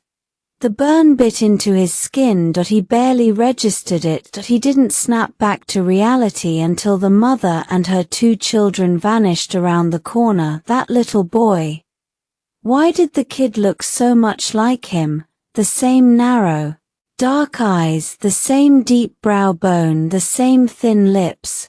Every feature was a mirror, even the way he frowned, the way he glanced at people, that same cool, aloof air, like the world owed him an explanation. That was his child. Fu Hanbai forced himself to breathe. So Ye Tangning hadn't gone through with the abortion back then. And the little girl, was she his too? After the shock came something else. A slow, creeping joy. The kind of wild, near-death relief that jolts a hopeless heart back to life. They were his and Tangning's children. Back then, he'd told assistant Ling to handle things with Ye Tangning. What the hell had really happened? Ling had been with him for years. His most trusted right hand. He always executed orders to the letter, but this time, he'd gone against Fu's instructions. And strangely, Fu Hanbai couldn't find it in himself to be angry. No, he wanted to thank him for that single act of disobedience, for letting these 2 precious children grow up healthy and whole. It wasn't too late. He would make it up to Tangning, make it up to the kids, give them the best education, the best life. Everything. Fu Hanbai drummed his fingers against the steering wheel, dropped his head, and finally let out a laugh, not loud, not soft. Somewhere in between. A child passing by on the sidewalk heard the sound and shrank against her mother. "Mommy, there's a weird man in that car." The mother glanced inside, grabbed her daughter's hand, and hurried away. Probably a drunk. Or a lunatic. Not worth finding out. Fu Hanbai's mood had been a violent roller coaster all day. He sat in the car laughing for a long time before the feeling settled. He pulled out his phone to call assistant Ling to finally get the truth about what happened back then. But before he could dial, a message flashed onto the screen. He read it. His brow furrowed. He started the engine, made a sharp U-turn at the intersection, and drove toward the center of Haicheng. 2 hours later, Fu Hanbai drove through the ornate iron gates of the Fu family mansion. The gatekeeper in the pavilion didn't open up at first. He squinted at the unfamiliar car, hand hovering over the controls. Fu Hanbai rolled down the window and lifted a hand. The man's eyes went wide. He bowed and hurried to let him through. As the car rolled past, the gatekeeper stood there baffled. The young CEO usually arrived in a Rolls-Royce or a Bentley. This modest sedan was a mystery. Fu Hanbai followed the winding drive. Flower beds lined the path. Pavilions and covered walkways flashed by until the main house rose before him. The mansion was a blend of ancient grandeur and modern ease, sweeping eaves, intricate lattice windows. From the outside you could mistake it for a nobleman's estate. Inside, silk cushions and clean lines made it warm, lived in. He parked in the courtyard and killed the engine. His jaw tightened. Why the sudden summons? Did his father already know about Ye Tangning? That thought locked every muscle in his body. He set his mouth in a hard line and walked inside without a word. Aunt Lee had been with the Fu family nearly 30 years. She'd practically raised him. She hurried over, taking his coat with hands that had done this 1,000 times. "You're home, young master." Fu Hanbai's voice was flat. "Where is he?" Aunt Lee's eyes flicked toward the stairs. upstairs playing chess. Worry crept into her tone.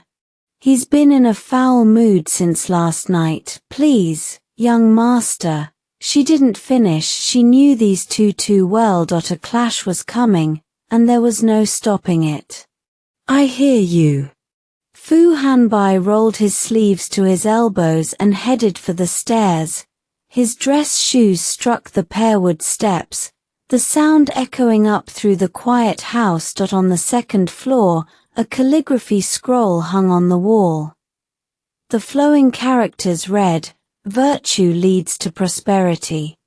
Old Chairman Fu Heng sat in a carved rosewood chair, a chessboard between him and the butler. Fu Hanbai stopped. Father. The butler dipped his head. Young master. Fu Heng gave no sign he'd heard. He held a white jade piece between his fingers, his hawk eyes fixed on the board. In public, Fu Hanbai commanded respect as CEO, but here, his father still held the power. Fu Heng had built the corporation from nothing. Decades of ruthless maneuvering had given him a predator's patience. He'd hung that virtue scroll to remind himself what he wasn't. In business, he was a snake, still, silent, striking only when success was guaranteed. His son was a wolf, all speed and lethal force. To the outside world, Fu Hanbai ran everything. But Fu Heng's influence still moved through the company like a deep current. His health was failing, his hair gone white from the stress of his son's disappearance. After Fu Hanbai was found, the old man only grew more watchful. He'd poured every hope into this boy, shaping him into a mirror of his own ambition. And it had worked. Fu Hanbai had taken the corporation higher than ever before. Fu Heng had let himself imagine a quiet retirement. Chess, tea, songbirds. Then his son had gone and lost his head over a woman. Fu Heng let out a rough snort. Fu Hanbai stood a few paces back, spine straight, silent. The butler hesitated over a move, then set the piece down with a sigh. As sharp as ever, Chairman. The game was over. Fu Heng had won. The tension in his face eased the smallest bit. He shot the butler a look, and the man slipped away at once. No one needed to explain. The chairman wanted words with his son. Fu Heng gripped his dragonhead cane and tapped the floor hard. He fixed his glare on Fu Hanbai, then limped into the study without a word. Fu Hanbai followed and closed the heavy door behind them. The old man settled into his chair and tapped the door with his cane again, shut it tight. Family matters stayed behind closed doors, and his son had made one hell of a mess. The latch clicked. Fu Heng shut his eyes as if meditating. Then the cane tapped once more, and his voice rolled out low and slow. You ended up in a hospital bed over a woman. He opened his eyes sharp as glass. I never took you for a romantic fool. His gaze cut deeper. Look at yourself. A fine state you're in. You know exactly what you've been doing these past days.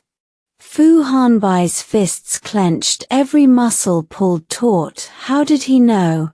Only his driver, old Chen, had been tracking his movements.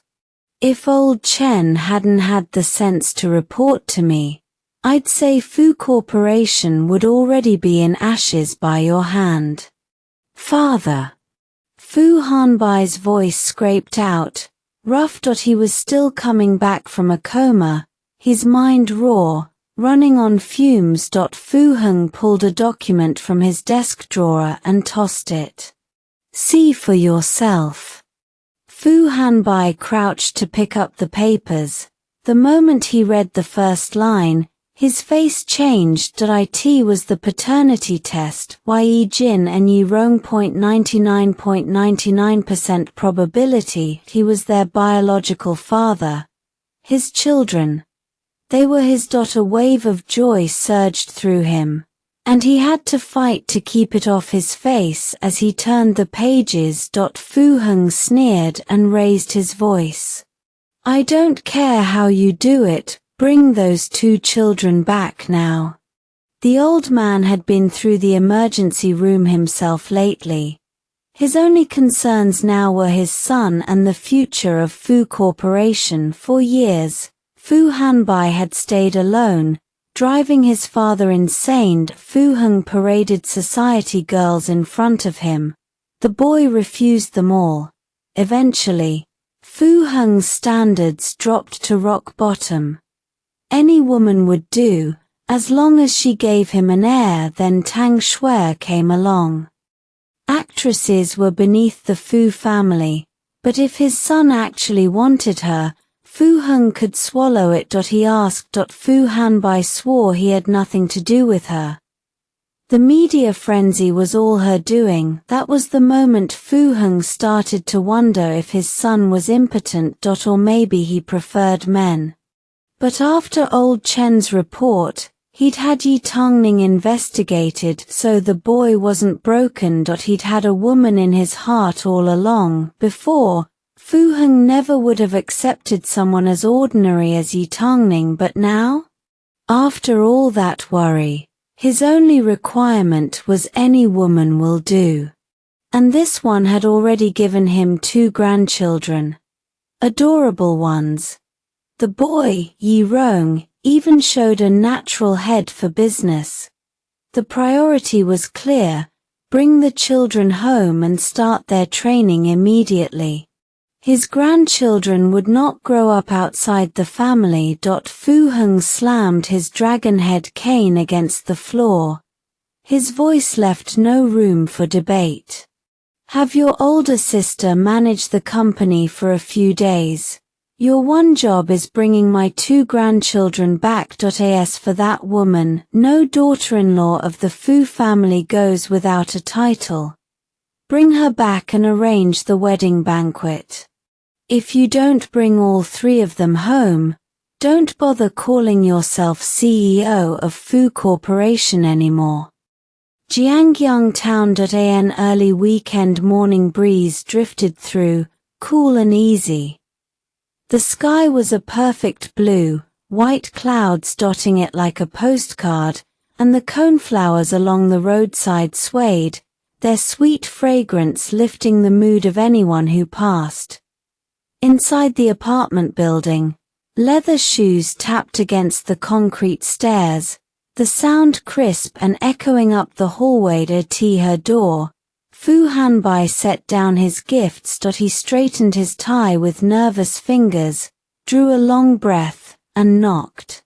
Softly. 3 gentle raps. He'd brought presents for Ye Tangning, Ye Jin, and Ye Rong. He wanted to make a good impression this time. Last time, he just pulled Ye Tangning into his car and said all those arrogant, condescending things. The memory made him cringe. The gifts had been chosen carefully. For Ye Tangning, a yellow sapphire bracelet. He'd bought the gem at auction, perfectly cut, fine clarity, pure color. He'd hired a renowned designer to set the stone, pairing it with diamonds and white gold. When the designer first heard the plan, he'd objected. A stone that fine deserved to be a ring. But Fu Hanbai knew Ye Tangning. If he gave her a ring out of nowhere, she'd never accept it, so he'd settled for the bracelet. Today was his first meeting with the children. He'd researched what kids their age liked and finally decided on a doll and a set of Legos. Inside the apartment, Danbai the cat sprawled across the balcony, luxuriating in the sunlight, eyes half closed. He licked his fur. Utterly content, in the living room. Yi Jin and Yi Rong sat at the table with building blocks. Ye Jin's drawing had won first place in her kindergarten class. The teacher praised her creativity. Ye Tangning had been so thrilled she'd rewarded her with a set of blocks. Ye Jin had been ecstatic and insisted they build together today. Yi Rong wasn't that into blocks, but he never said no when Ye Jin asked. The two little ones studied the blocks while Ye Tangning worked in the kitchen, experimenting with a new dessert recipe. When the knock came, she didn't think much of it. Last night when they came home, Grandma Fang downstairs had mentioned she was making dumplings today and would bring some up later, so Ye Tangning went to the door with a smile already on her face. Grandma Fang must have finished her dumplings early the moment she opened the door. The smile froze. It wasn't Grandma Fang. It was the last man she ever wanted to see, Fu Hanbai. She hadn't seen him in days, not since that last incident. She'd thought he'd given up after she shut him down, that the rich young heir would simply retreat to his world after all. So many women wanted his attention. Why would he bother with her cold stare? For a few seconds, she froze, then instinct kicked in, and she moved to slam the door, but Fu Hanbai must have anticipated it. He placed his hand on the door frame, as if certain she wouldn't actually crush his fingers. She hesitated. She couldn't bring herself to smash his hand. She stared at him, her gaze ice. President Fu, what are you doing here again? I thought I made myself clear that day. His handsome face tightened with helplessness. Aining, please don't shut me out. Let's just talk.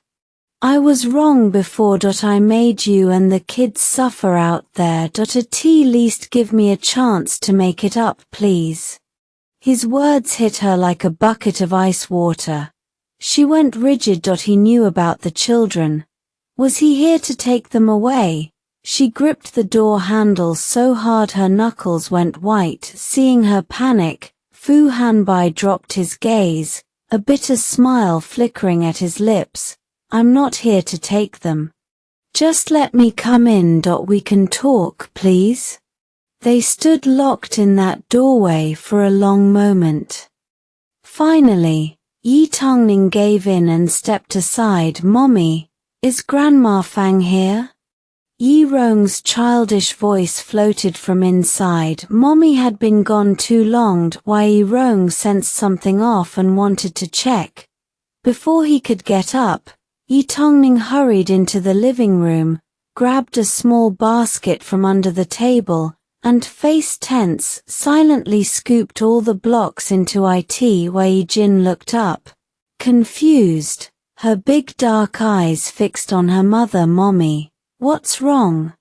Yi Rong frowned. He already knew. He shot a cold glare toward the door. Fu Hanbai stepped inside, awkward, lingering by the entrance. He caught Yi Rong's stare and met it. The unfriendly expression, the frown. Fu Hanbai felt a strange mix of resignation and amusement. Blood ties were peculiar. This kid not only wore the same scowl as his father, but also had the same habit of hating intruders in his territory. Ye Tangning tucked the basket under her arm and guided Ye Jin and Yi Rong toward the door. There's a guest here today. Mommy needs to talk with him. You two go play at Grandma Fang's for a bit, and I'll come get you soon. She ushered them out. Ye Jin spotted Fu Hanbai and stared at him with wide, curious eyes. Who was this uncle? She'd never seen him before, and he was even better looking than Uncle Shen. Fu Hanbai's eyes locked onto her. She looked so much like Tangning. He tried to shape his face into what he hoped was a friendly smile. He was nervous, anxious. Would she like him as her dad? For the first time, Fu Hanbai felt completely uncertain. Even as Ye Tangning led Ye Jin downstairs, the little girl kept twisting.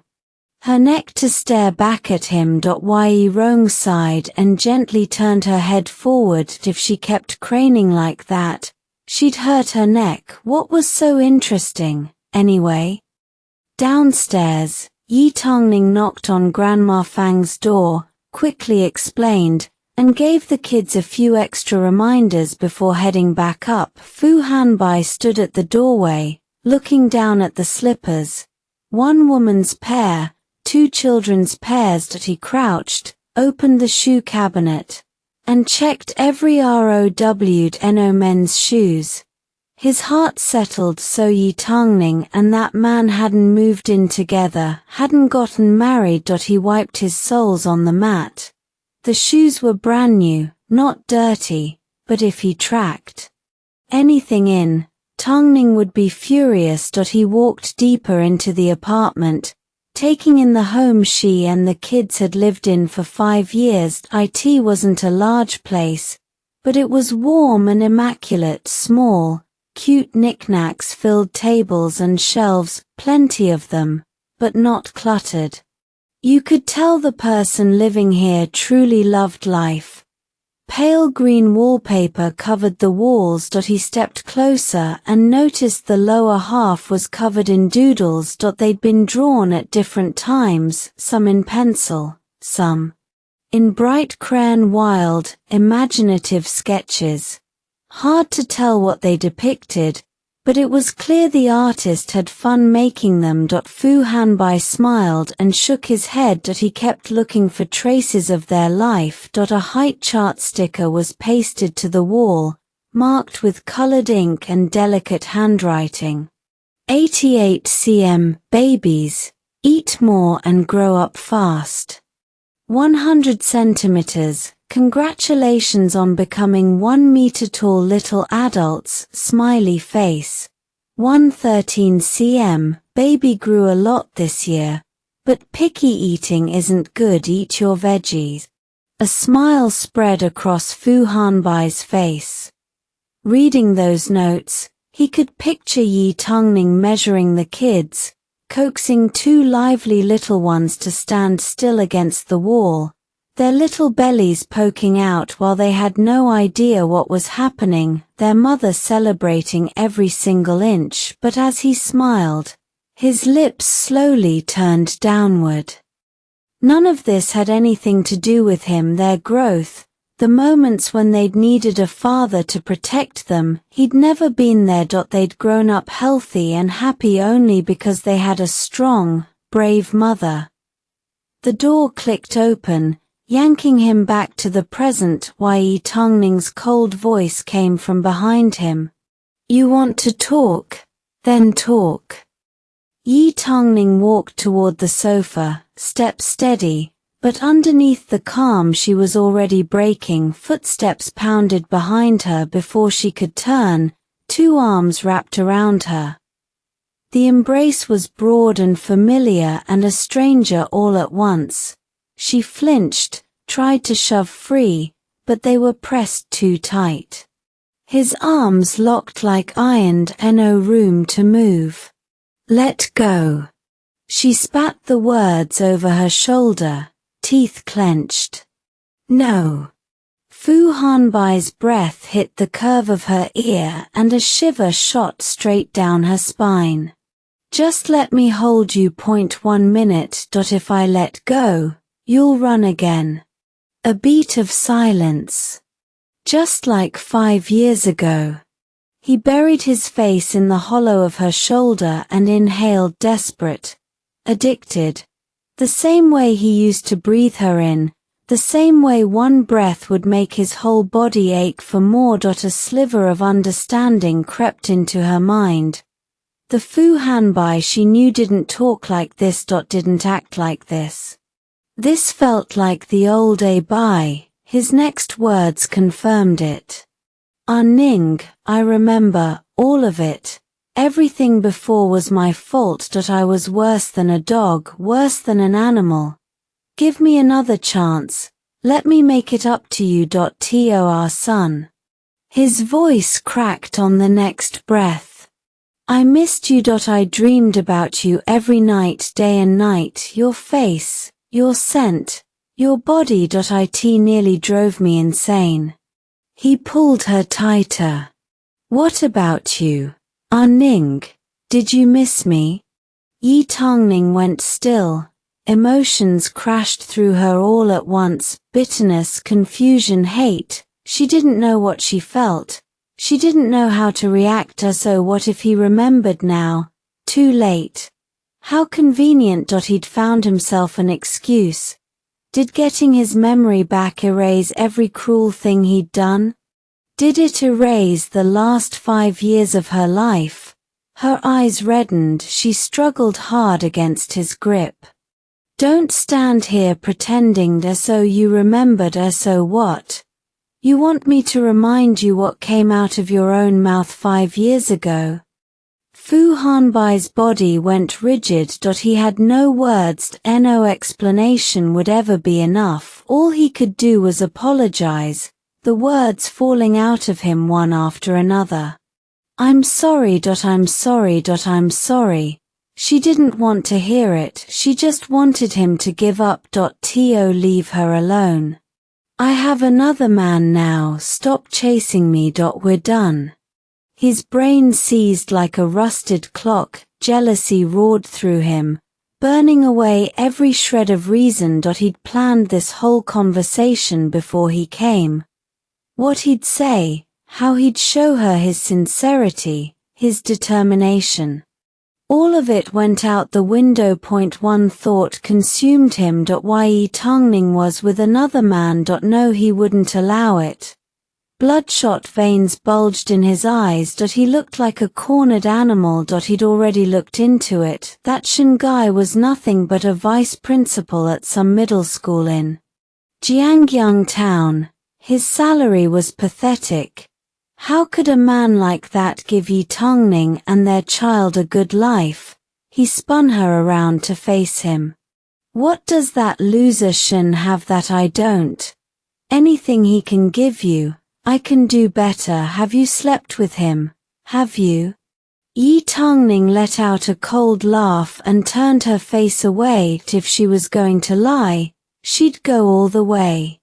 Yeah. I have more than once. And not just him, plenty of other men too. Fu Hanbai snapped. He crushed his mouth against hers, that red-lipped mouth he loved and hated in equal measure. The same mouth that haunted his dreams, that he'd ached to taste again. The same mouth that just spoke words that ripped him open. He kissed her hungry and furious, his tongue forcing past her locked teeth. She shoved against him, but he was immovable. A mountain. This kiss was different, aggressive, punishing. Their tongues clashed and neither gave ground. Lips and tongues meeting, the most intimate act, and yet there was no tenderness. No longing. Ye Tangning didn't close her eyes. She stared up into his bloodshot gaze. Her resistance weakened, feeling her soften. Fu Hanbai's heart leaped. He forgot the jealousy, sank deeper into the kiss, chased her tongue with his, caught it, teased it, the feel of her. The taste so exquisite he could die right there and be happy. He closed his eyes and lost himself in it. That's when she bit down hard. Blood flooded both their mouths. He jolted back. When his eyes opened, he saw tears clinging to her lashes. About to spill, panic seized him. He reached for her. Deep down, he knew she'd probably lied out of anger. But the jealousy had been too strong. It short-circuited everything. If he'd been thinking clearly, he would have realized it was impossible. She was raising 2 kids, caring for a sick mother, running her flower shop. When would she have time to fool around with anyone? Ye Tangning raised her hand and slapped him across the face. The crack echoed through the room. The blow landed hard. A red handprint bloomed on his cheek. He stood there, stunned, her hand hung in the air, trembling. She couldn't believe she'd done it. She took a step back, fear flickering across her face. They were alone, but if he lost his temper and decided to hurt her, she wouldn't stand a chance. Fu Hanbai saw the fear in her eyes. Ignoring the burn on his cheek, he grabbed her hand. His gaze turned pleading. Ning, don't be afraid of me. I would never hurt you. She shook her head, fighting back the tears. There's no future for us. Don't push me. His eyes were shot through with red strands of hair fell across his face, casting shadows over his expression. You're the one pushing me. Ning, what do I have to do for you to forgive me? She pulled her hand free and turned away. It's too late, way too late. Those sweet 3 months had been a dream. The 5 years after were too long, so long she'd almost forgotten how fiercely they'd once loved. Ning, go. Don't come back. He stood there for a long moment. Fine, I'm leaving. The words came out like a growl. Fu Hanbai never knew he could sink this low. This pathetic.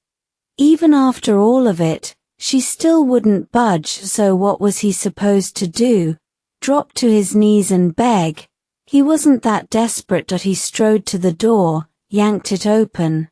Fury rolling off him in waves. A voice came from behind. Fu Hanbai. He stopped. If she called him back now, the voice continued. Take your stuff with you. Everything he'd bought went flying past him, landing at his feet in a scattered mess. Jaw clenched, he bent down, gathered the items, clutched them to his chest, and walked out without looking back. His leather shoes hammered down the stairs. The motion sensor lights blinked on one after another. He ripped off his tie. If he ever set foot here again, he was a damn dog.